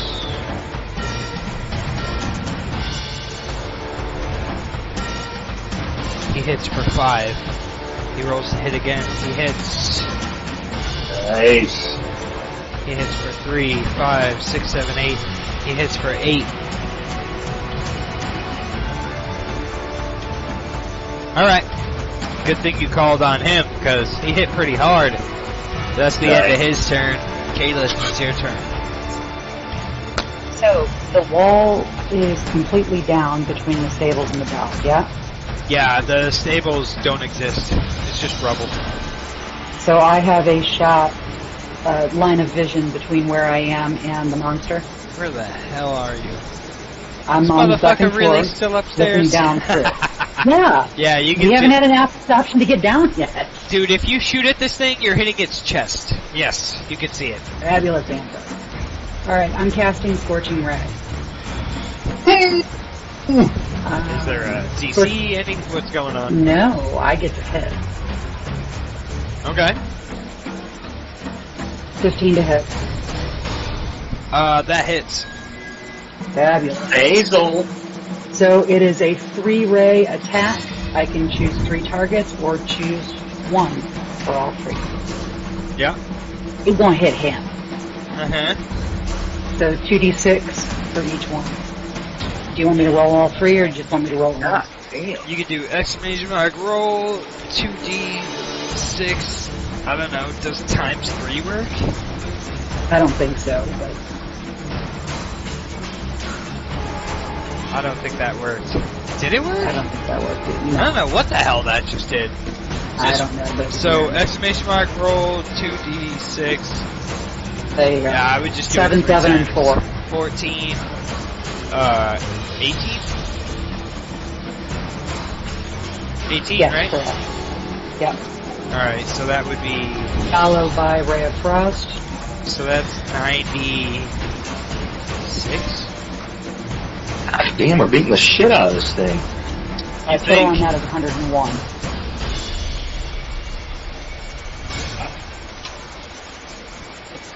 Okay, that's fine. Alright, is that the end of your turn? Nope. Ray of Frost to hit for 16. Minus 117. Why am I minus 1? Is No, he I'm resistant saying to the frost boss damage? is minus 117.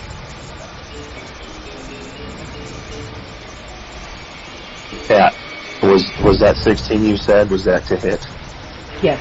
Oh, that's to hit. That hits. That hits. Sorry. I thought that was the damage. You should have just taken it.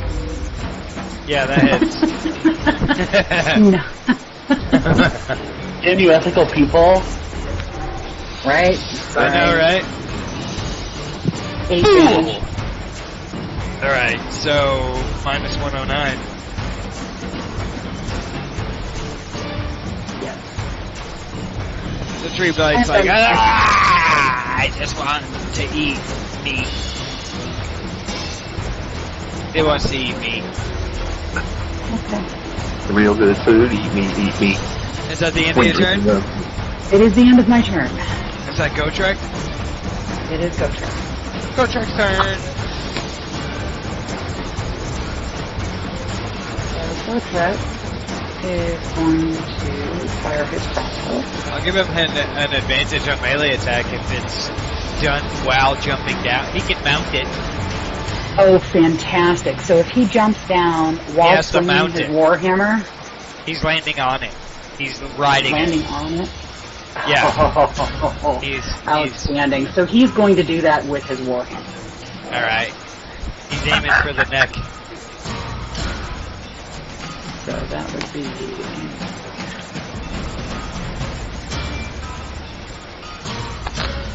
He's riding 15 this to hit. fucking thing. It hits. Alright, and he's doing that with his warhammer. Advantage on attack. Oh, well, if it was advantage on attack, I didn't... Advantage on both. Okay, I'll do that. That's gotta hurt. 1d8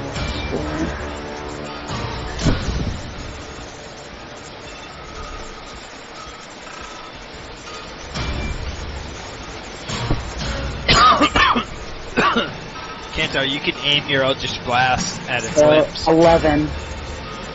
So with advantage, rolled twice, 11's the higher of the two. Okay. So 11 damage. Okay. When he lands on its neck and he wedges his axe into its neck, the creature kind of like stumbles and falls over and knocks over another wall. And then it's kind of like swaying back to forth, like it looks weak. Is it the end of his turn? Yes, end of his turn. Ciri Irina. Not yet. First, we have these. Alright, so this twig blight walks up behind Fothier and attacks him.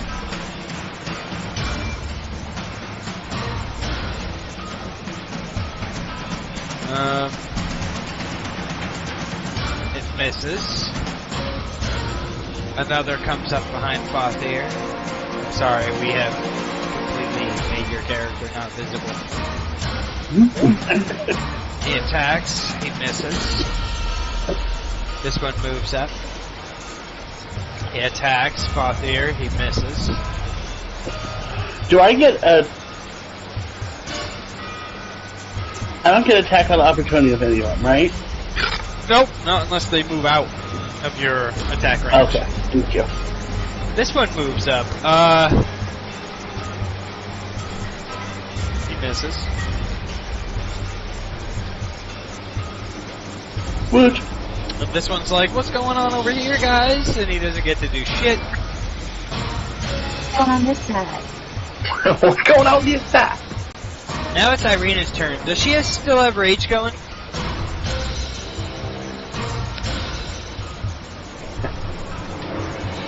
Does Irina have rage going? Yes. She attacked last turn. Yeah. Right. Let me check here, because while her rage is going, enemies within... People that are attacking enemies within 5 feet of her get, like, advantage, but nobody's within 5 feet of her. So, let's see.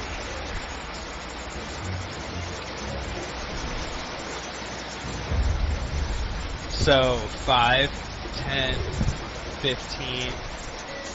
Okay, and her rage is still going.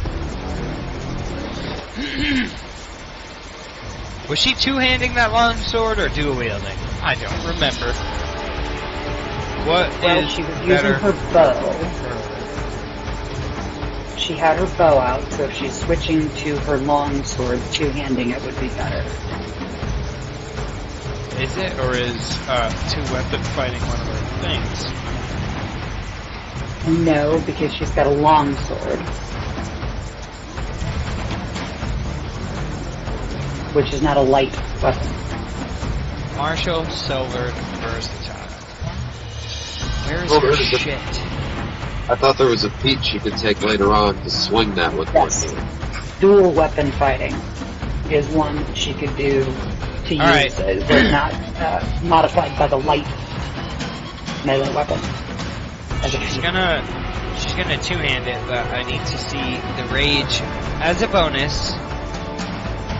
You get advantage on strength, plus 2 to damage. Alright, so she's two-handing her longsword. Roll the hit. She misses.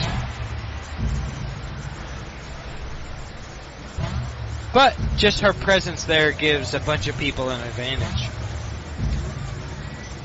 Is that it for her? What's her bonus actions? Rage. 2-weapon fight. So her whole thing is 2-weapon fighting. When you take So the she was attack, using 2 short oh, it has to be No. a light melee weapon. Okay. No. Anybody can do weapon fight. There's a feat that takes care of the Roll weapon. is for it. Yeah. Yeah, she has 2-weapon, but I don't think she has the other. Does she have the other? Is that what we figured out last Yeah. week? That she has the other? She does not have it. It's one that she can take when she takes a feat. Okay, so she misses. However, as an advantage of her being in rage, You rage instantly if you're knocked unconscious or if your turn ends and you haven't attacked a hostile creature. How do I decide this? Does her missing still constitute keeping up her rage? I mean, she attacked, she just missed. Okay. Yeah. So, So what you're thinking is the totem spirit thing.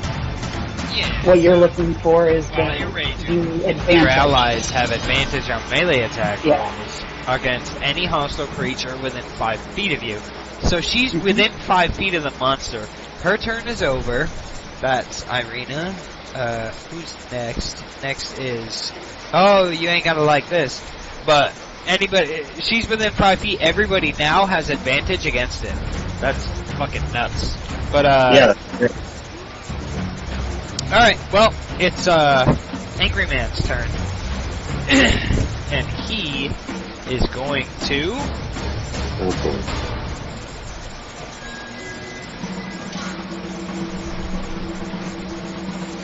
He's attacking at the back of his head at Gotrek. Or actually... I don't know if I like that. I don't want Gotrek to die while he's not here. Who else can he attack? Where's Kayla? You're on the second floor. On the balcony. I think he can reach you. Okay. Like I said, when you attack him, I don't want to make this like I'm targeting you, but I had explained that when you oh no, he's a decent distance away. All right, so he's closer. No, that doesn't work. That gets rid of Irina's thing and Gotrek. All right, we'll go after Gotrek. Opportunity of attack. We'll go after Then you have Gotrek. the opportunity attack him. Yeah, that does You provoke. go ahead and move him. I am the enemy, and I am thinking, okay? He's gonna go after Gotrek. So, melee weapon attack against Gotrek. What's Gotrek's AC? 18. First attack misses. Second attack misses.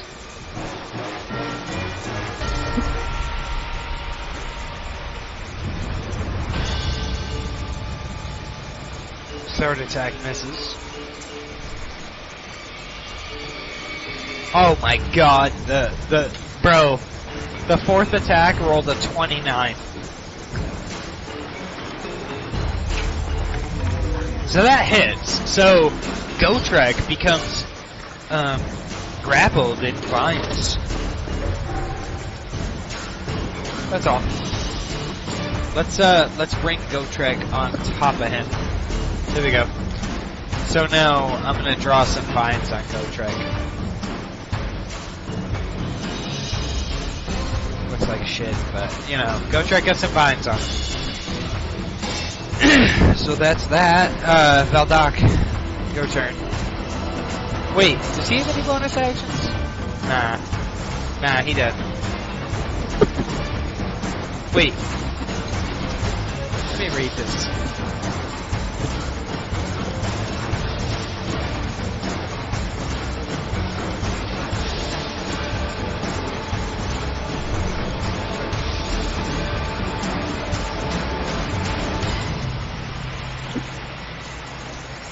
Okay, Gotrek. I tried my hardest. I thought he was gonna put Gotrek into an early retirement, but Gotrek at a high AC. Yeah, well, I guess we're gonna come over to the creature here.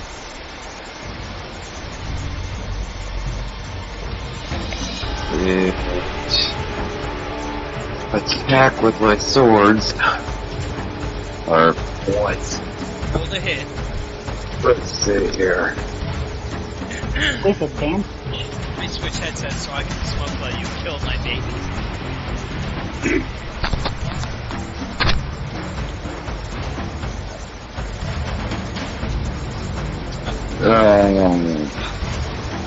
First swing to hit is a 16. It hits. So D6 plus 3.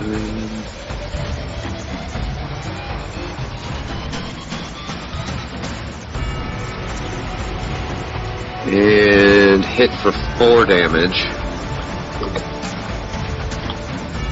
Alright, what's the next one to hit?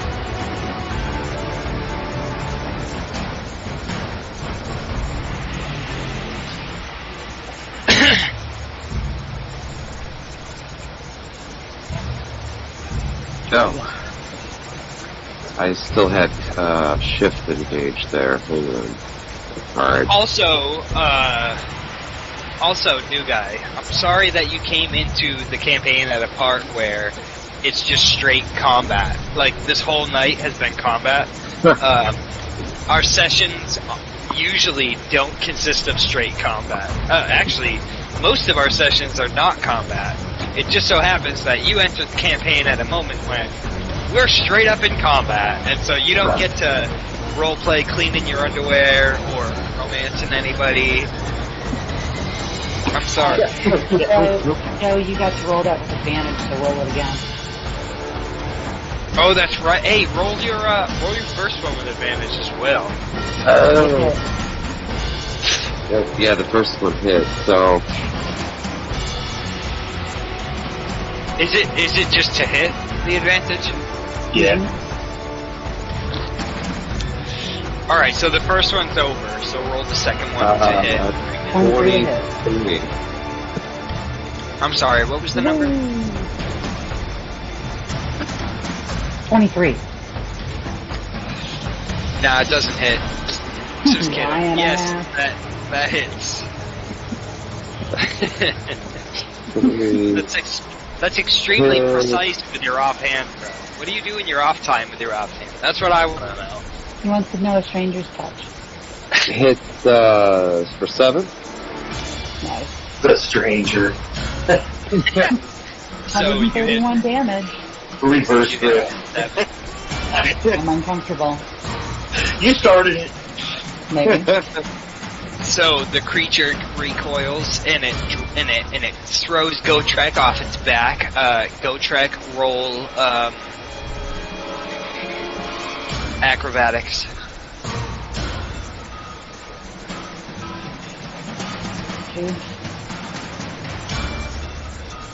I'm trying to make this more exciting than just a, like, you know, you just... Alright, Gotrek, like, falls to the ground, but he kind of, like, lands on his feet, slides back on his hands and his knees, and doesn't take any damage. He just lands on the ground. No damage done. He looks okay. Is that the end of your turn, Veldoc? That is. Alright, so... I believe it's Tasha. Okay. Where are you in this time? I think Tasha is outside, behind the were ravens. Yeah. On the grass. The grass that doesn't exist. Tasha's like outside the map on the grass. What you talking about? It's just grass. It's fine. You can be out there. It's cool, baby. Ooh. Gross. I rolled a 10 to hit with my Eldritch Blast. You miss. What were you aiming for? What part of the monster were you aiming for? Chest. Aim small, miss small. You also get an advantage since the monster is within 5 feet. Is that melee? No, it's just any creature within 5 feet of Irene. Easy me. You're welcome. Yeah. No. It's like this, my fault.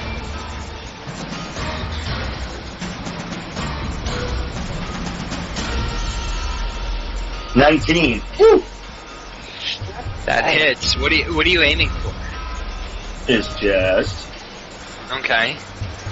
Roll for damage.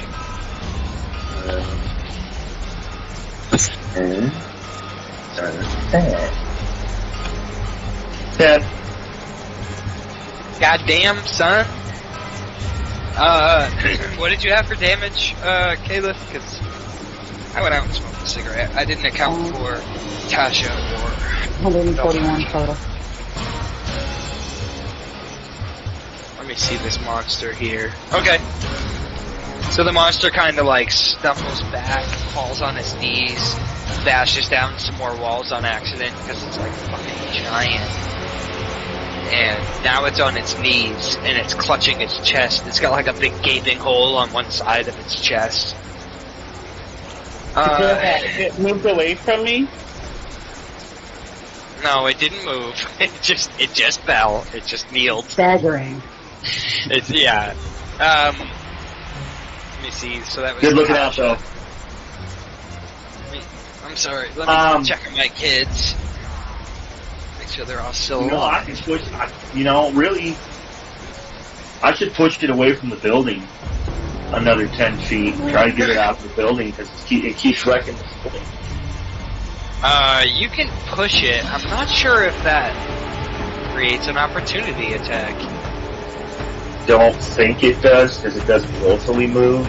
But yeah, I want to get away from the opportunity attack if it moves out of our reach. Yeah, is how it's defined, but it's not moving. It's being moved, so I don't know. That's a really good question. Let's see what the Google says. I have the answer to your question. You gonna move it? Yeah, I'm going to get it away from the building. I want to knock it back 10 feet. Alright. It's an opportunity to attack. Arena.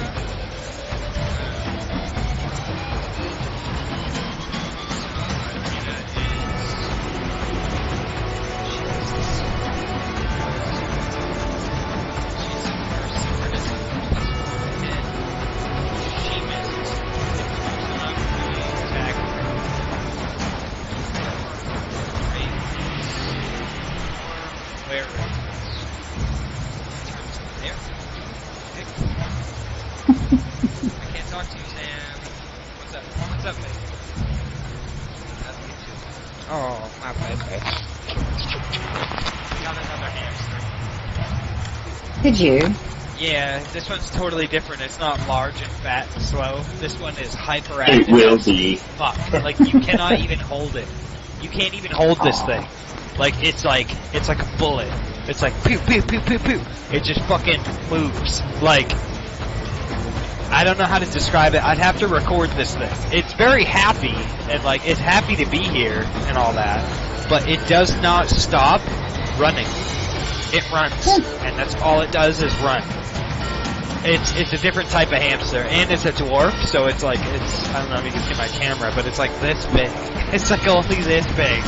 It looks like a mouse. It's all white, it's like this big, and all it does is run. It just fucking runs. So we put it in the ball, and the fucking thing just runs around the house. Alright, so opportunity attack from 4 ravens. So their attack would be this. Okay. Well, that one hits, and it does 1d4 plus 2. That one misses. Misses. Hits. Misses. So 2 of them hit. 1d4 plus 2 twice.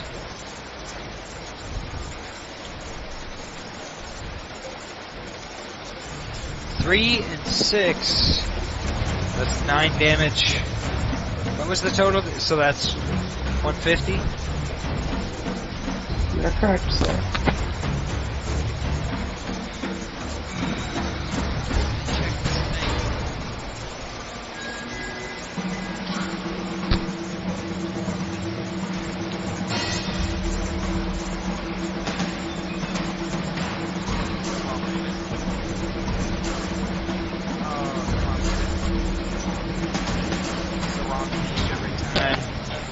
Oh, here we go.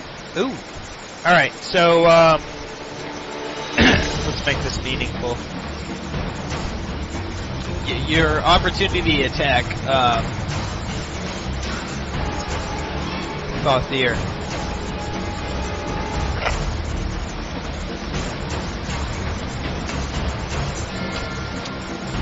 You get an opportunity attack off here. Okie dokie. Roll the hit.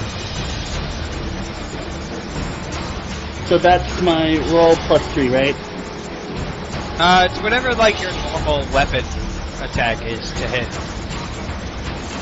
Yes, +3.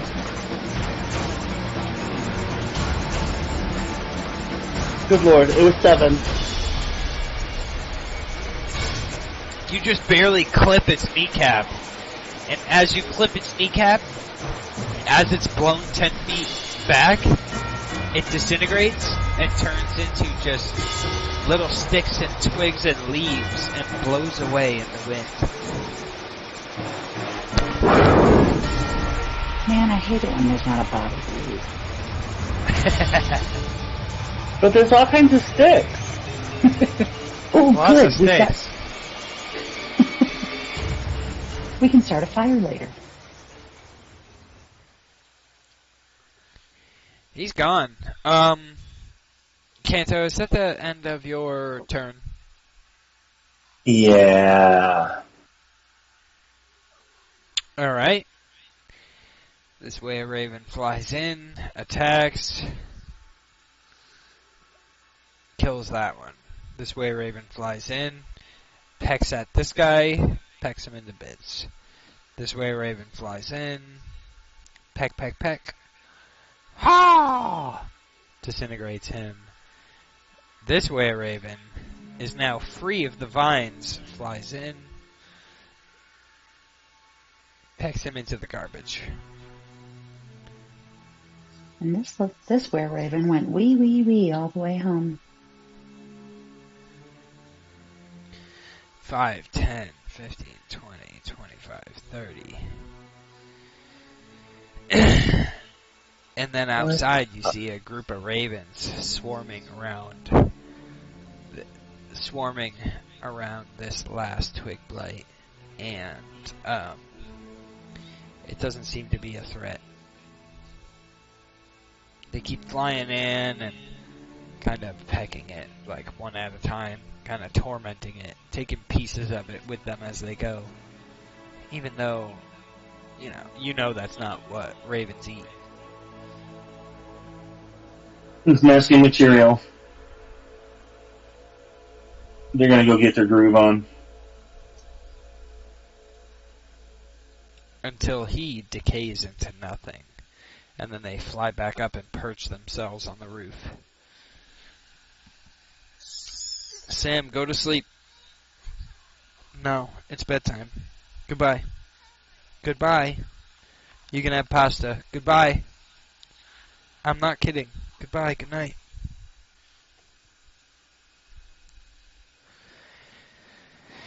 And so, let's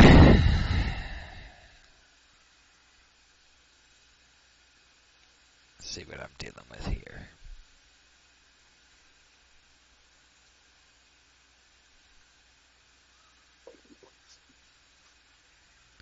So Bertram and I are going to come down the ramp here.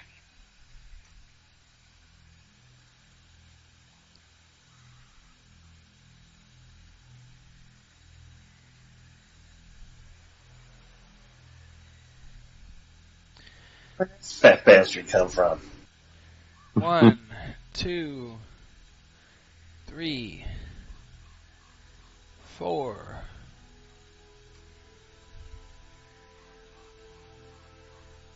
What are they, like Constructicons? 5 ravens make a giant druid.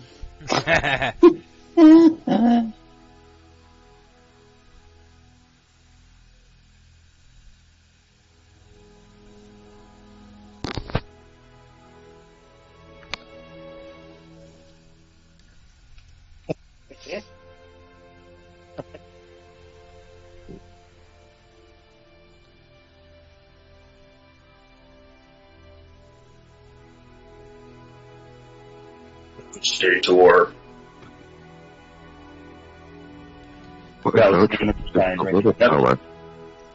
So Irina is holding on to a new staff.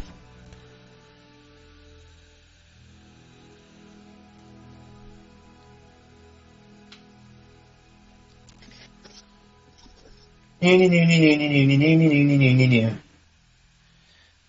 going on this side?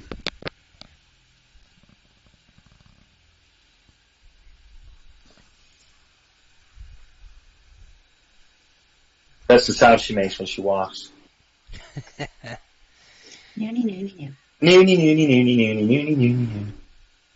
She apparently prances. She's quite graceful and small. So you got Davian, his eldest son.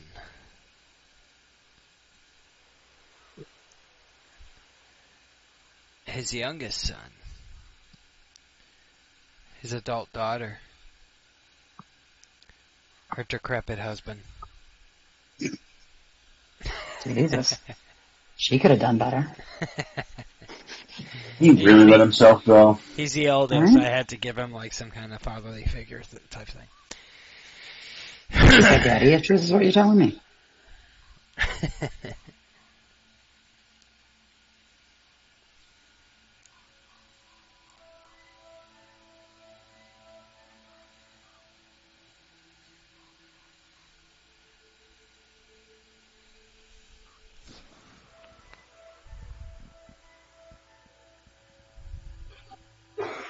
Of this group, who seems the friendliest? Probably the guy that the... well, they're all relatively happy. They're kind of celebrating, but the party And then has of been... the warriors. Of the party? Yes. Oh, Tasha's real friendly. She keeps trying to sleep with everybody. You don't dip your quill in the company ink. Well, everybody else, not us. Don't dip your quill in the company ink. What the fuck? That was pretty good. What the fuck? Lord. It's an HR guideline. It says, yeah, it's an HR guideline. Kalith has outwardly attempted to be the friendliest, but is shunned here. Yeah, I unfortunately look like a vampire. Yeah, she resembles a vampire. Kalis and Tasha have the highest persuasion skills, but I wouldn't say either of them are particularly nice. No. You could approach the quiet one, which would be Siri over here. So who seems okay? That's right. You don't know us. Roll. Wait a minute. Who seems? What's your character's? Intimidating. Hold on. What's your character's alignment? Neutral good, I believe.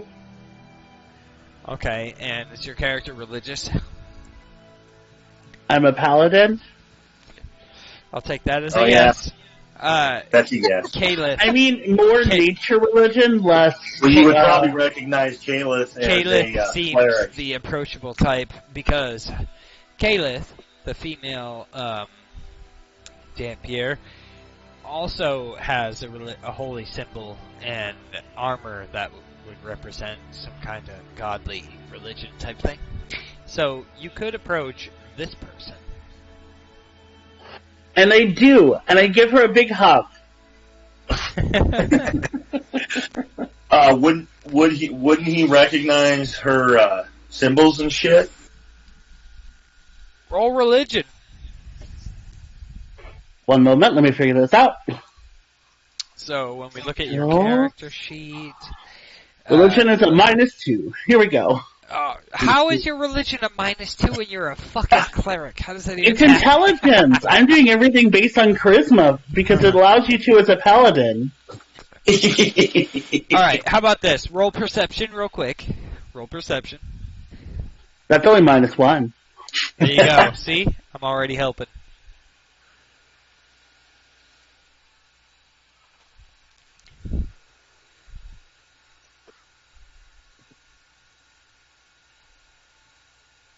Is an 11? 11? Okay, you recognize someone here has like some symbols on their armor, necklaces that they wear that might resemble some kind of god. You've been here so long that you actually have lost reference of the gods that exist outside of this realm. You're not really sure if you recognize the god that the symbols represent, but you see that that character has some kind of ties to religion. Okay, now you can ask her about her symbols. Did I hug her or no? Not yet. Yeah, I would say not yet. You hugged her. You ran up and you hugged her. You were very. I was like, I have zero concern with personal space, so. Fabulous. Where's the owl? Is the owl dead? Yeah, Killed the owl, you too. killed the owl in the basement, dude. You And killed that's the against owl, the you wall. son of a bitch! Yeah, you killed I my think owl. this whole thing started with that question, actually. What Yeah, happened you to killed the the owl? imp, you killed the owl. Okay. So my response to the hug is going to be, hi, who are you? Hi, I'm Falthier. Hello, Falthier. Please let go of me. Okay. What are you doing? So I was inside. I didn't see him fighting anyone. So who are you? Well, I got trapped here a little while back, a couple years, and I heard about some things happening, and I found the big old monster, and I was like, well, let's make sure it doesn't start nothing. And I followed it, and then it started something, and I attacked it. Okay. Well, thank you for the help. Absolutely, thank you. My Yeah. pleasure. My name's Tasha. Hello? You guys noticed that one of the horses that you thought was dead just made some noise underneath the rubble. Oh my gosh, the horses. Does anyone have any healing spells? I go over to it. You like those sound effects? Yeah. Yeah. I use speak with animals and lay hands. What is lay hands? Laying hands on. Oh, healing hands. My bad. What is No, healing lay hands do? on hands pull. I can restore up to 15. Okay. Like roll to heal or something. Okay. What do I use for that? No. You get to choose, Falthier, how many of the total 15 that you have in the pool, how many you want to use. So if the horse is still alive, how many hit points is it down to bring it back to stable is a question the DM needs to answer. You wouldn't be able to do more than it had. And I am trained in medicine. Mm-hmm. Roll medicine. Nice.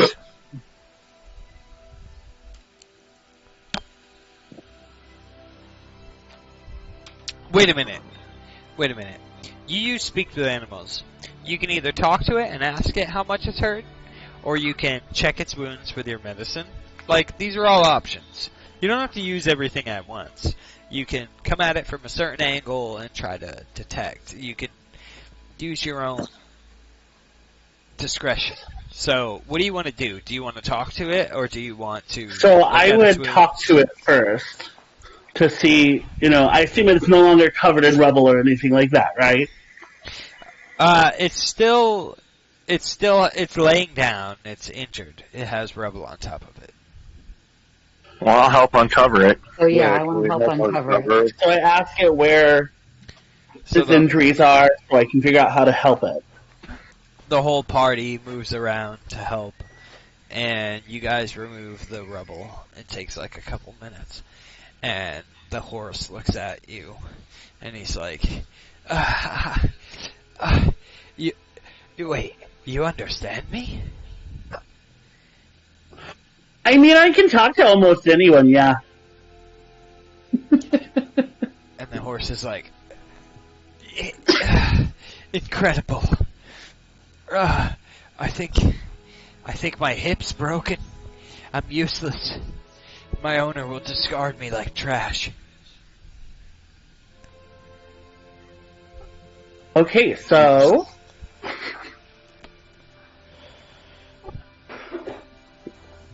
We can make gummy snacks. Oh no, we're not making gummies. Whee! Just saying.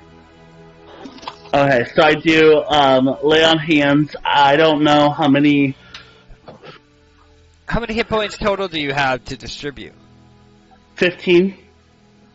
You can restore it up to full. Okay, then I'll do that. Alright, you heal the horse's wounds, and the horse is like, oh my, thank you. I can be of use to somebody, and he stands up, and the horse is taller than you, and it kind of like shakes off a little bit, and it shakes the dust and the rubble off, and this thing stands taller than anybody in the room. What's your name? Hi, big boy. My owner called me Remington. Remington Steel. Well, he is a steel gray color. But you can call me Remy. I like that. But I'm not sure that my owner would just let me come with you. Perhaps you could convince him that I'm still injured. Down. You can fake it. Limp a little. Drag your hoof. He lays back down. He lays back down, and he's like, quick, cover me in rubble. Okay, friends, we need to gently place some rubble near and sort of bottom. Alright, and Davian comes through, and he's checking on his horses, and he's like, oh, you son of a bitch! They killed my fucking horse! Fuck these motherfuckers! And he comes back around this side. And he's like, I can't use this shit. How am I supposed to ship wine? God damn it. So, question. Davian, I'm always looking for different, because I kind of travel a lot, I'm always looking for different kind of hides and stuff to turn into stuff. How much would you sell this horse for? That horse is useless. Look at him. He might as well be dead. Look, 1 silver? As payment for helping me restore my wine house. Please, take it. I can't do anything with the damaged horse, but I will require 2 more if I'm to ship my wines all over Barovia. Okay, we could probably facilitate that. Remy instantly stands up and shakes the dust off. fuck this dude. I'm out. Okie dokie, Remy, let's go. And Davian moves kind of like out of view, and Remy's all good. So we're toward the end of the day at this point, yeah? Yeah, it's about to be night, and then you can hear from the other room, son of a bitch! My wagon! It's ruined! The wagon should still be fine. Hey friends, this is Remy BT Dubs. We should probably go. What'd you just say? BT Dub, by the way. So, question, why is the wagon ruined? There was a dead druid on it, yeah, I get that, but... There's definitely broken wall crushing it. A couple of the wheels on the right side. Well, I don't know. Go check, motherfucker. I'm inquiring. Inquiring minds. It's probably just covered in rubble. Okay, well let's go see. We're gonna go look. Hey man, relax. It's probably just covered in rubble. Yeah, let's take a look. Mind if I come? Not lost. And Tasha's she's gonna act like she's moving rubble. I have to ship my wine all throughout Barovia with this. I have no horses and a damaged wagon. All will suffer. Perception roll of 24. Is the wagon actually busted or is it repairable? One of the wheels is damaged. It's repairable, but it will require some precise sleight of hand.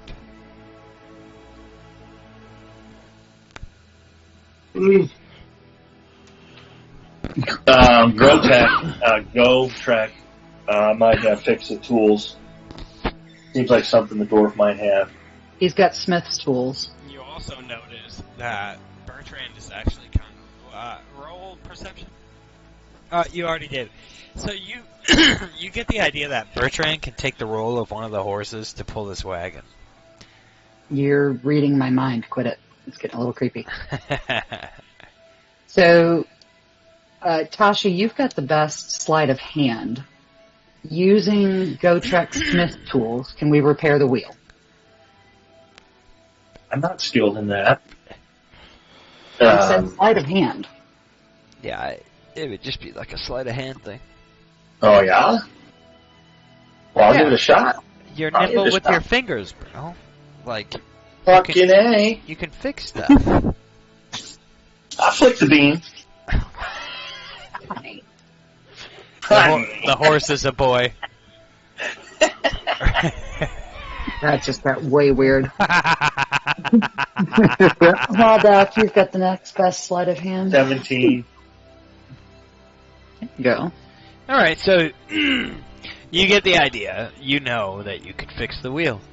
But you also know that you might want to not show how easy it is to fix this thing in front of the person that owns it, because then they might just claim stake claim to it. So, Davian, it's getting late in the day. Can we stay here tonight and rest up? We've got some injuries to tend to. Of course. Stay here. You said you needed to get this wine moved.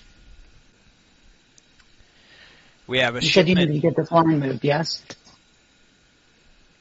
We have a couple of barrels that are still good. We need to ship to Vallaki. Okay, you've got a couple barrels in the wagon here. Can it hold any more? If we can get it fixed? With the barrels that are already in the wagon's full. But that was my shipment for Vallaki. That my bitch of a son ruined. If you bring that to him, you'll be honoring both of us. But I must ask, after this shipment, we may only be able to sustain one more shipment to Vallaki before the winery runs dry. I understand you mentioned that the gems that keep this place going were stolen. Yes. And you said that they were taken to Yester Hill and, oh crap, I don't remember the name of the other place. I gotta look at my notes, hold on. It was... Baba Saga, I have it. Shit. I had this open. Baba Saka? Baba Lasaga. Give me a second.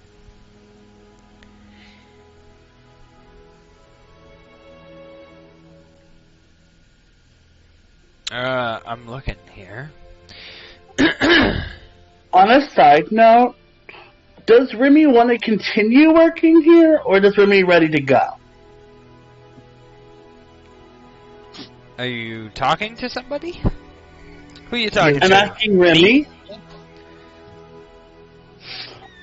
I guess I'm asking the DM, but I'm asking Remy, like, do you want to stay here and keep working, or do you want to come with us? You might die, but, I mean, you've almost died here. I am Remy. So, Remy... Oh, not Remy. Sorry. Yeah, Remy, yeah. Yeah, I am Remy. So, Remy says, well, there's nothing wrong with a good day's work, but I am always seeking adventure. It would be my life's dream to get out of here. This place is constantly under attack. You guys seem to have a handle on fate. Maybe if I go with you, we can make a real difference. I want to be a horse that makes difference. Please, let me come with you. Remy, the horse that makes difference. You can be my companion. Yay. And Remy says, "Yay!" Just like Caleb did.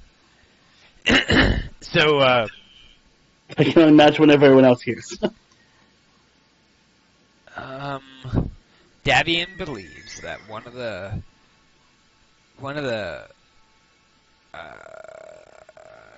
gems has been taken by Baba Lysaga. And also, Erwin was on watch the night one of the gems was taken. Davian's convinced that Erwin shirked his duty to spend time with his betrothed, and that the two men have been at odds ever since. Berez. It was the ruins of Berez. Sorry, I had to find it in my notes. Okay. So there's those two. And then the third one.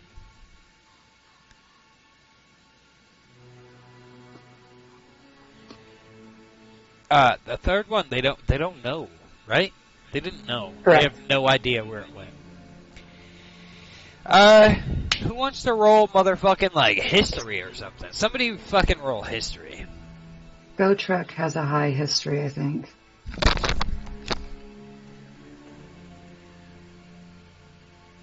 Right, that's why.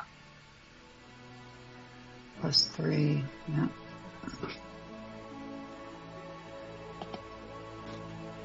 You let me know what he rolls. 19. Okay, so... Gotrek, I'm speaking to you directly, and if you want to convey this to everybody else, you've seen how this goes. The winery has no means of sustaining itself at this point. They don't have any kind of inflow of grapes or wine, and the land is entirely bereft of life. Without these magic gemstones, the winery won't be able to sustain itself. Period. So this here winery that's been bringing some slight means of comfort to the Barovians over the years is on the verge of becoming decrepit, not existing anymore, dying out, becoming a thing of the past.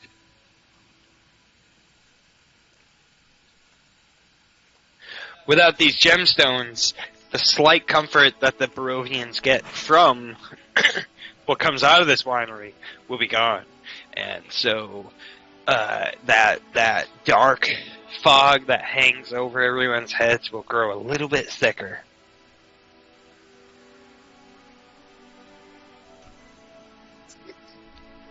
That's all.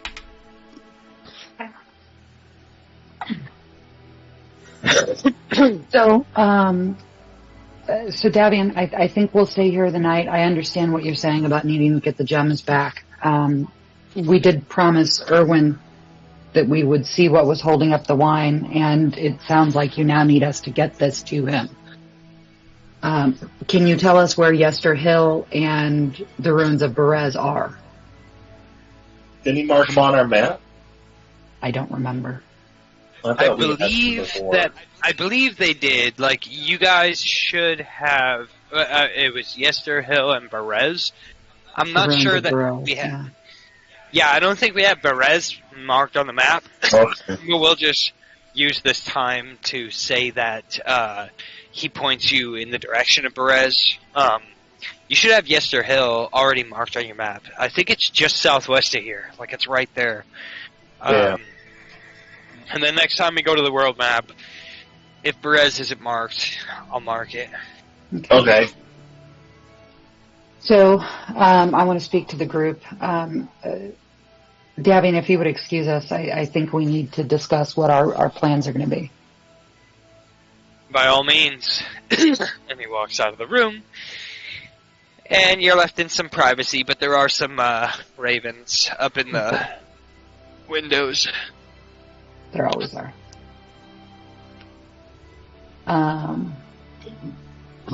So to the group, I'm of the opinion we rest here the night.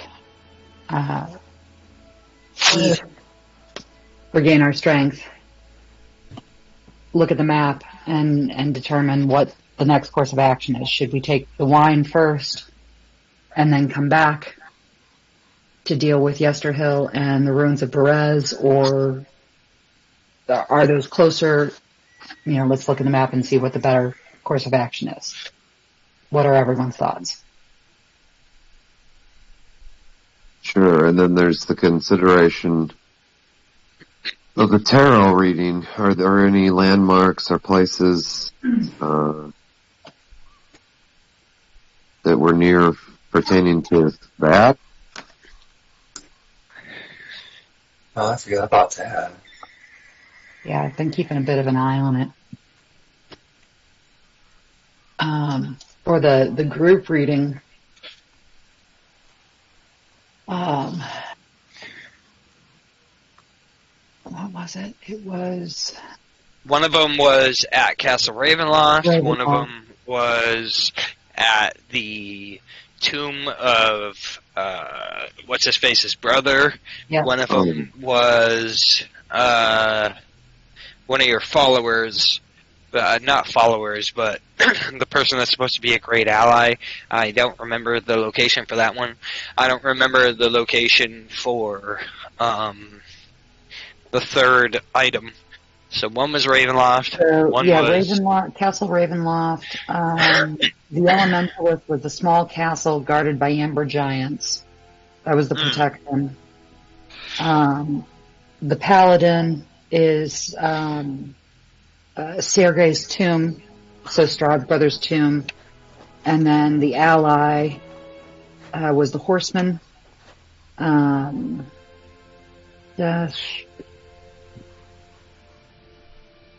Disaster from a horrible defeat, end of a bloodline. And what was the fifth? The Tempter. One of them was a temple. One of them was Ravenloft. One of them was the ally, and then the other one was somewhere else. I'll wait to Top's his Tower of Treasure. Yeah. So yeah, it's not. I don't think at any of these. Sure. For the reading that we got. All right. What's the party's goal?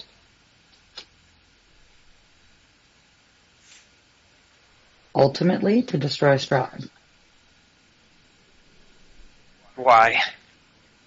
Well, my goal anyway, if you're asking, is because I want to go home. You gotta ask yourself and your characters. Why are you here? What do you want? Do you want to leave? Do you want to stay? What's your purpose? You know? Not to over here, but you guys found a way home? No, I've communed with my God, and I can't go home until we destroy Strahd. I don't know.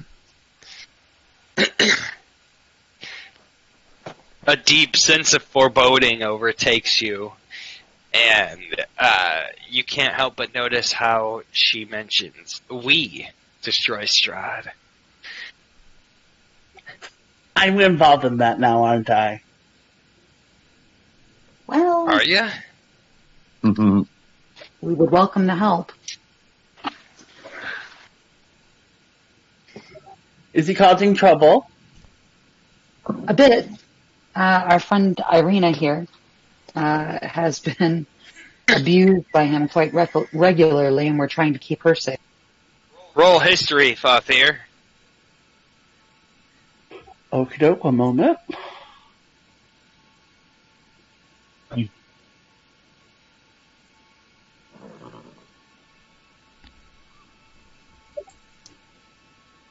Five!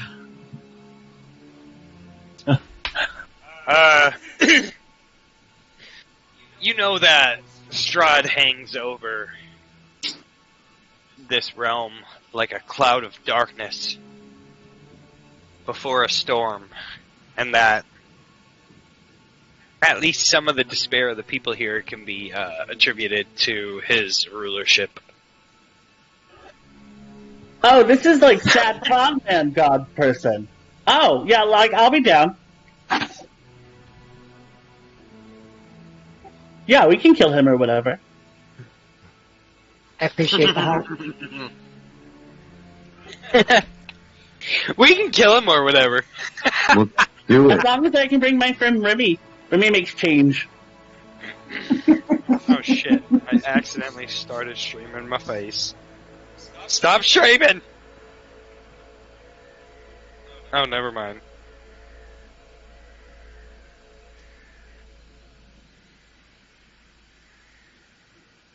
Alright then. Well, let's rest up. Are you guys good with getting a rest and checking out the map, seeing what the next course of action is? Yeah, let's look at the map. Take a rest. Yeah. Move right along. Alright, so, Davian, we'll let you have, some of the beds upstairs. For you guys to, rest. Hopefully the ones that don't have Druid all over them. Good point. We weren't exactly clean in our housekeeping.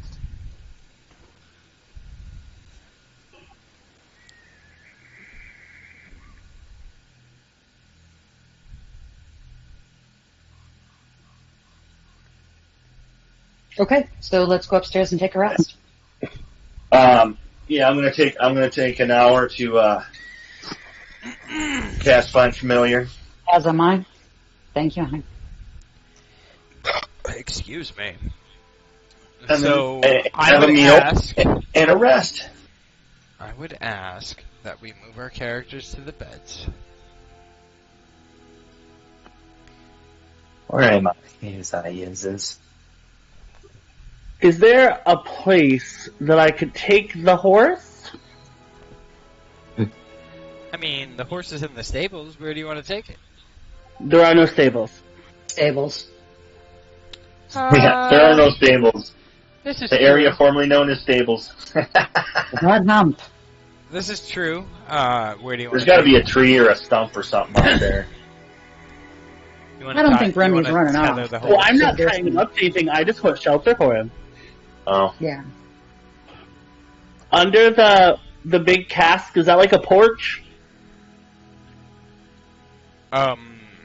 If you look below to the ground floor, you can see that there's like stairs leading up and shit. What do you mean? If you can, on the right side of your map, you see a bunch of tools. One of them looks like a teardrop, and when you hover over it, it says pointer tool. And when you click on it, it's like a meteor. Show me what you mean. Under there? So, that area is where...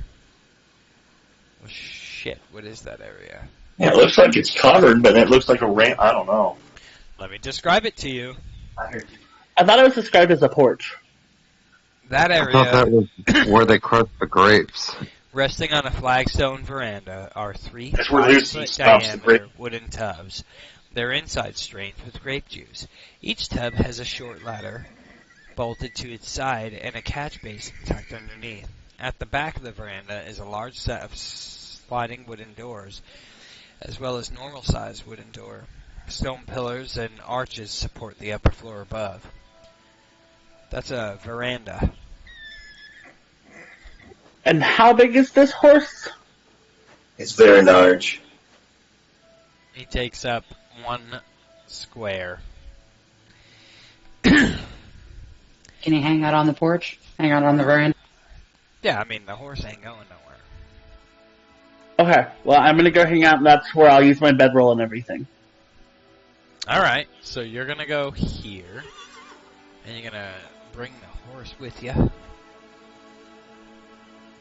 go. You brought him inside. Everybody else is like, we never let the horses inside. But they recognize that you saved their winery. So they're okay with it. And by the way, this is not the horse you guys know. This is Remy.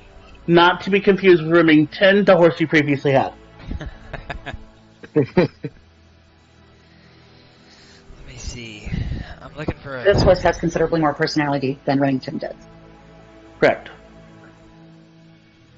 I'm looking for some specific tokens.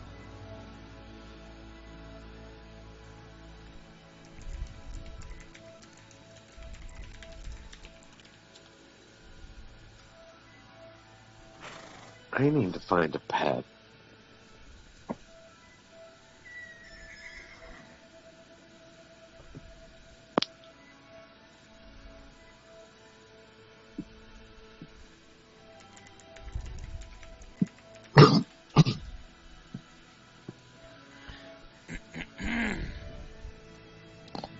Where is my token creator?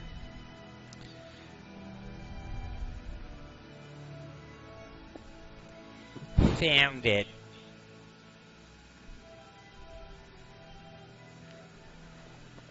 Oh boy.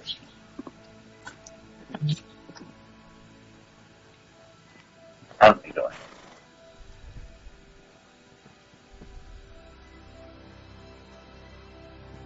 So, would you say everyone is, like, resting?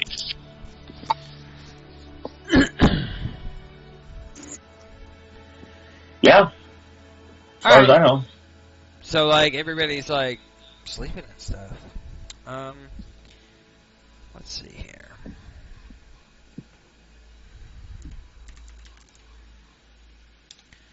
Gotta search some sounds.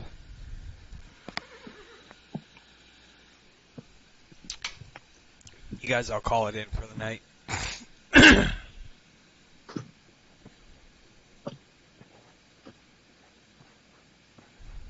Oh, I don't care either way. Wouldn't be a bad idea. I've got work in the morning, John. I think you probably do too. Yep. Oh, I mean, I didn't mean that. Didn't mean that. Some shit's about to happen. But we could call it in for the night if you would like after this shit happens, I guess.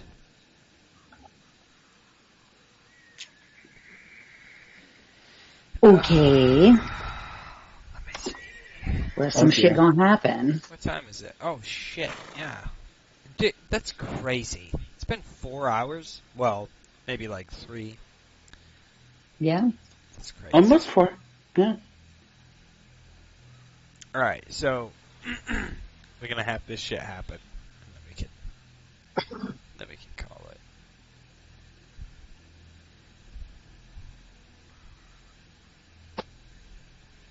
Looking for something specifically.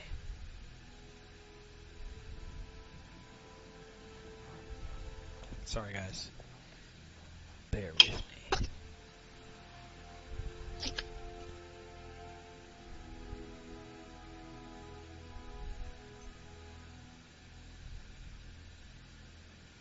There we go.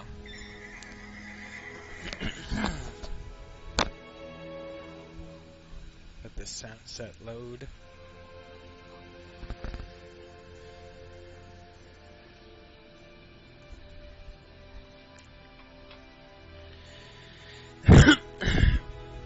Nah, that's a shitty sound set. Look for a new one. Oh, here we go. Okay. What's going on this side? Who's got good passive perception? Arena. Arena does. And so does Kaleth and Vallaki. Let's crank this shit up. Oh, baby.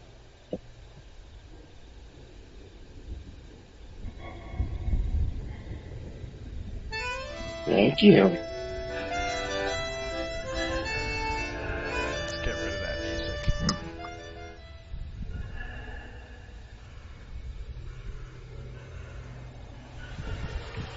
Yes, I do. I like it.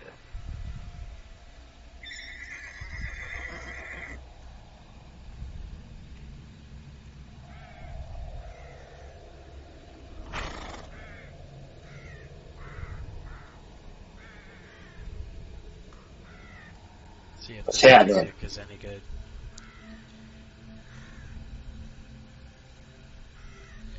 Where is Irina sleeping? Irina is trying to wake you up. Tasha. What? What is it? Something's outside. Wake the others. Does Remy have perception? Yep.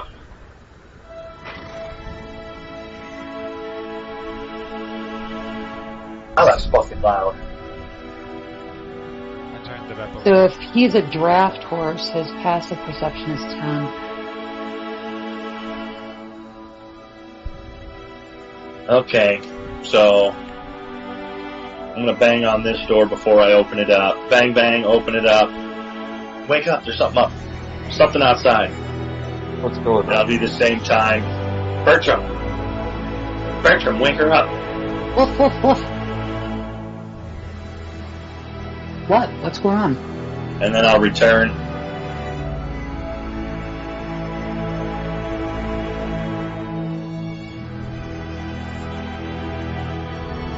Sound the alarm? Something's outside. Something's outside, says Irina.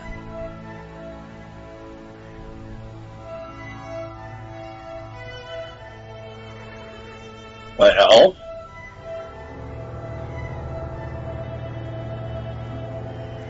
can't we?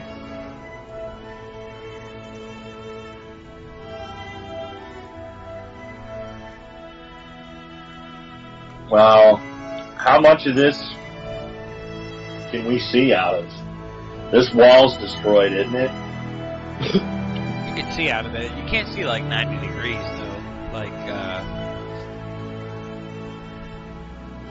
Like what you want to see. I just wanted to come out here and see what I could see looking out this way. Well, yeah. Well, I should have my imp now, right? How much time has passed?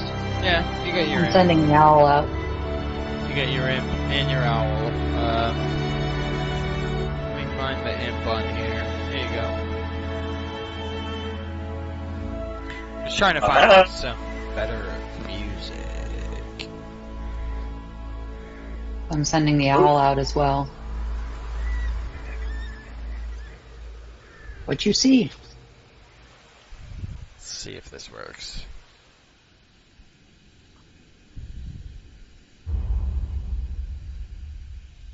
Or you Well, can whatever it is, you find just out. shut down the Sirenscape. Oh no, the ship plan. Oh, sweet Jesus. Got you good.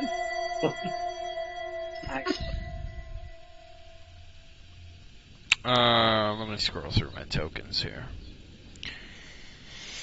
Alright. Your owl can see a black carriage with two black horses that look like zombies carrying it. The black horses almost look dead. Oh, this sumbitch again? Shit.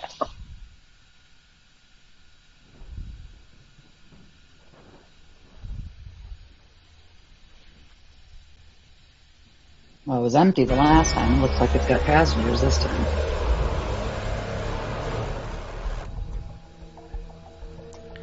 There we go. That's decent music.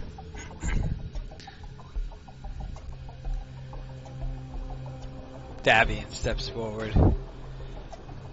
My lord, what are you doing here? And a dark figure steps out of the shadows.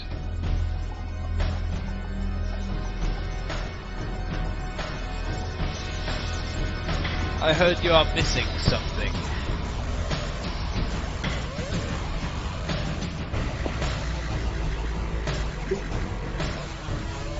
I've come to return it. I wouldn't want my citizens feeling bereft. Okay, that sounds like a terrible poem. The carriage, in the back of the carriage, there's a large green glowing object.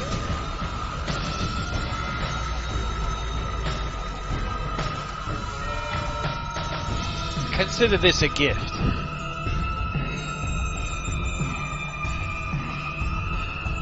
Mm-hmm. You provide my citizens hearth. You provide my citizens happiness. And as long as you do, I'll turn a blind eye to your establishment.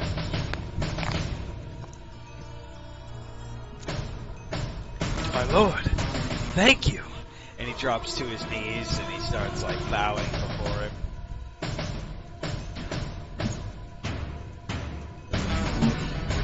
And the beautiful women that hop out of the carriage start carrying over this large green object. It glows like an eerie green in the night.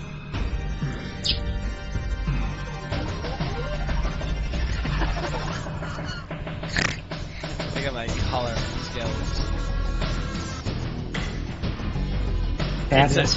It's an unmistakable glowy green object the size of a carriage, and it has a hue that glows in the night.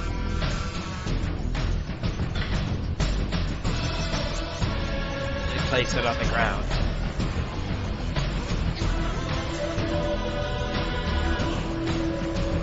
So I'm relaying this to the folks who are on the second floor with me. As well as I'm telling Siri to stay in her room. Because I think Strahd is here. She looks terrified. The crows are going nuts, watching over the balconies. Now then, you'd tell me if you were harboring fugitives, wouldn't you, Davian? My lord? Davian gonna have to roll. Does he even want to roll? Yeah, he wants to roll. He doesn't know, though. He doesn't know that Siri's running from Strahd, does he? We didn't tell him. Not necessarily, but you guys are a force for good, period, and, Strahd doesn't like that. My lord, I don't know what you speak of. Need I repeat myself, Davian? You're not harboring any fugitives here, are you? There were a few adventurers. They helped clear the winery of the druids in the night. I assure you, I only want to serve my wine to the people of your kingdom. Excuse me. And where might these heroes be staying in your establishment? And he steps out of the way and he looks at the door. They're on the second floor, my lord.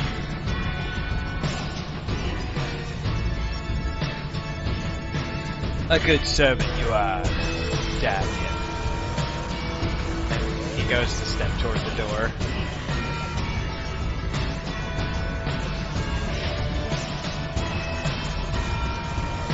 Ah! One of our esteemed guests. Tell me, how have you found your stay here in my kingdom?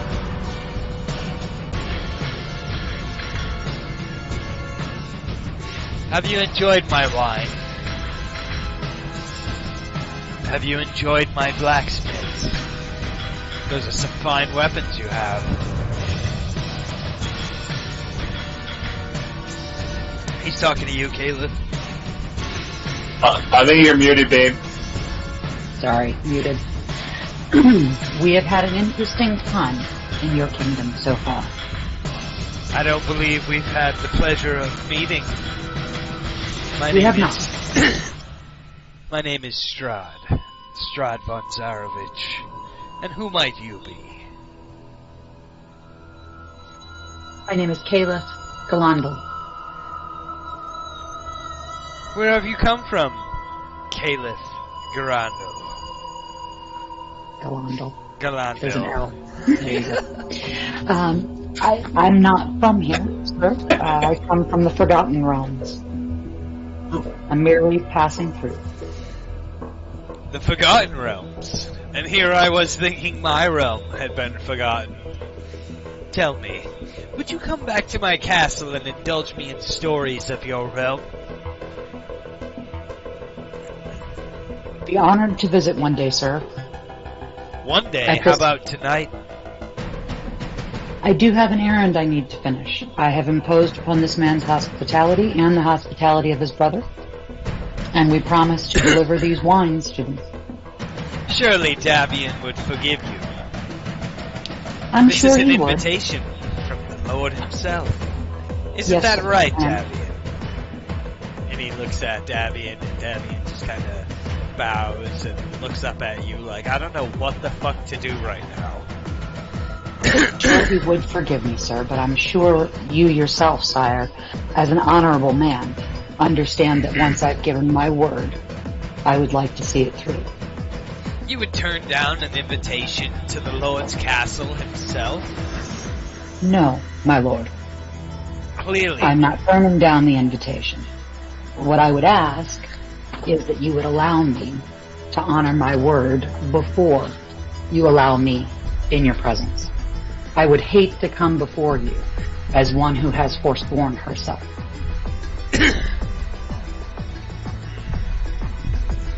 And he gets a little bit closer and...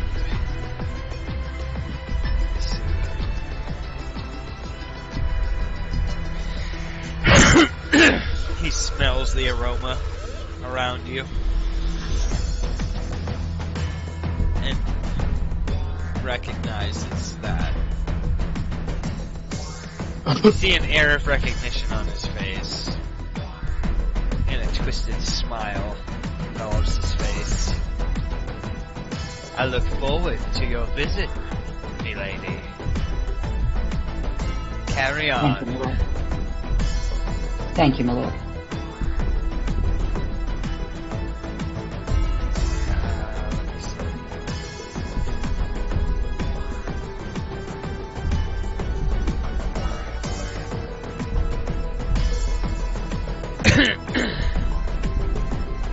Consider this an open invitation to my castle. I am honored. You and your friends would be welcome.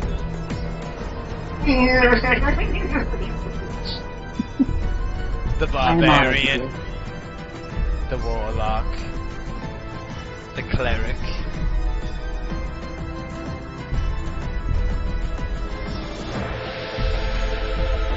I see you are well informed of those with whom I travel.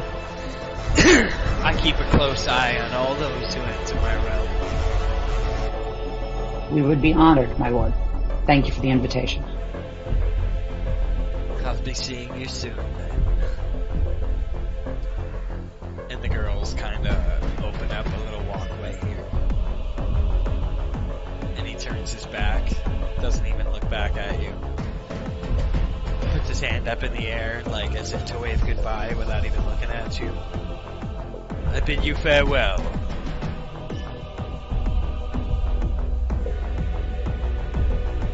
He gets in the carriage.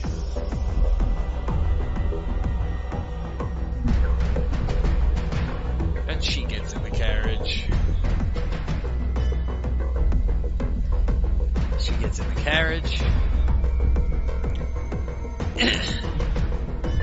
This one kind of sneers and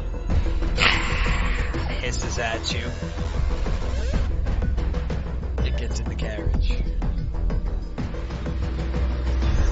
I guess we know who the bottom bitch is. The carriage, like, slowly makes a rotation, turns around, and disappears into the night.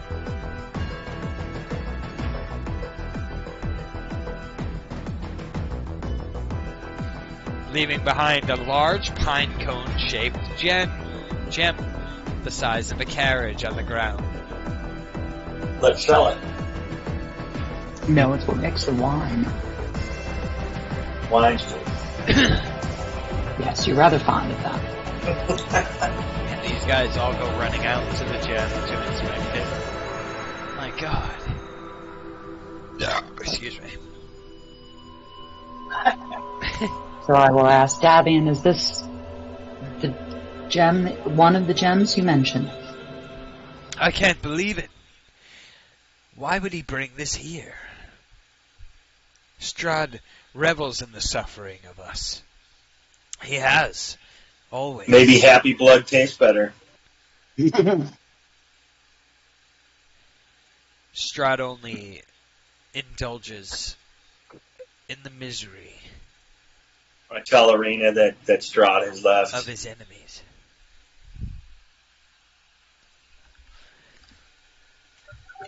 This was taken by Yester Hill.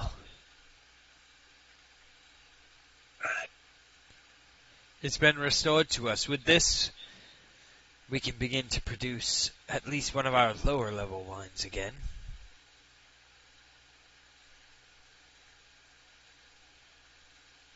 Fabulous. And he's like, have it planted in the front yard. Bury it as deep as you can. No one can ever take this again from us. Have I heard what's happening at this point? You're all aware. I mean, you can all see out the windows, hear the conversation out the windows. You witnessed that just go down. I thought she was in there snuggling with that horse. He's a nice horse. This place isn't that big. You probably like You have a came whole out creature? here. You probably like came out here and listened through the door or something, or watched through the door. What's going on this side? Y'all need help digging? Yes. Bertram wants to dig. He likes playing in the dirt. Here, let me I can go like Need some shape earth. We can call it a night. I know everybody has to work in the morning. I have to work in the morning. So here's the Wizard of Wines. It's nighttime. We'll go like this. They're putting the pine cone here. Oops, what have I done? Why is it a weird attachy thing? I just want a brush.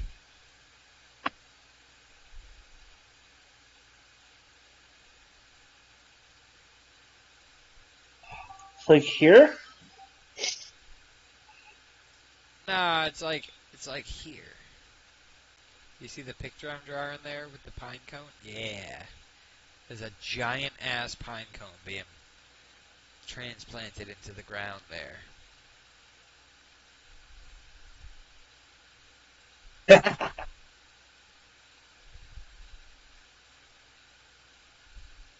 There you go. We're gonna call it a night here. I think so.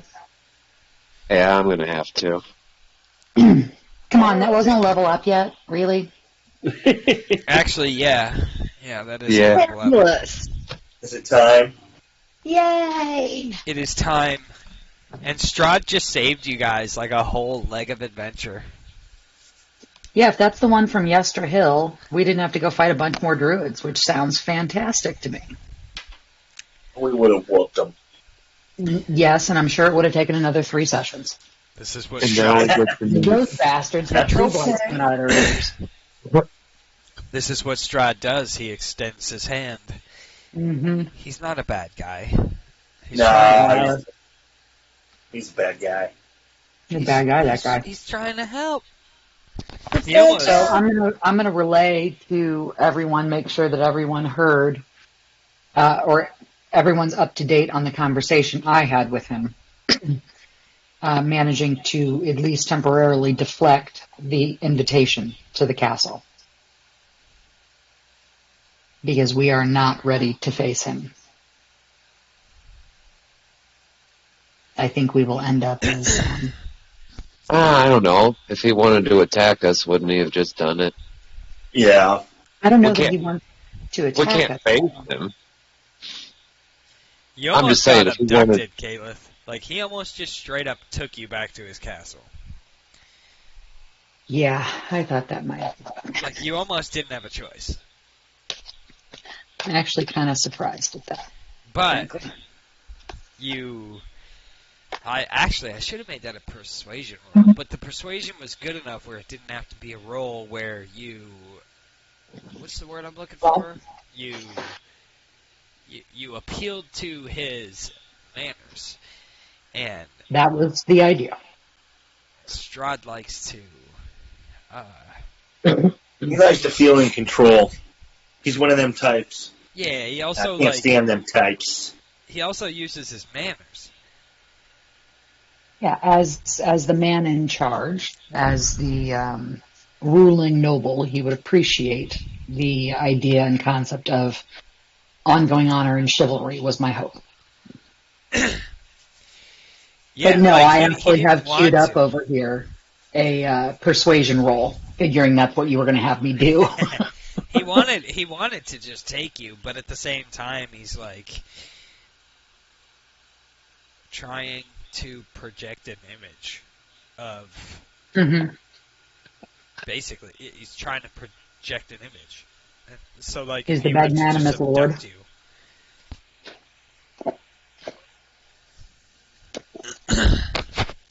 He's also omnipresent and, like, knows. Through means that you haven't discovered yet, knows everything the party's doing. Well, they aren't were-ravens, they're his ravens. Werebear. I wouldn't say that, but, you know, that's one way you could take it. Well, what's his name? Ulrich told us that.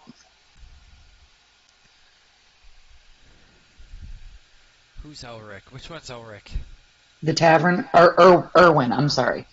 Not Ulrich. Ulrich was the mercenary that I almost got into a fight with. Erwin was the tavern. Davian's son. You have to understand that there's, like, disinformation campaigns going on by everybody. Everybody has fucking... Agendas. Everybody has their own agenda. Yeah. So when you tell me, like, oh no, so-and-so said this, I'm like, oh yeah, it would make sense for them to say that. Like, it doesn't have to make sense in terms of the narrative.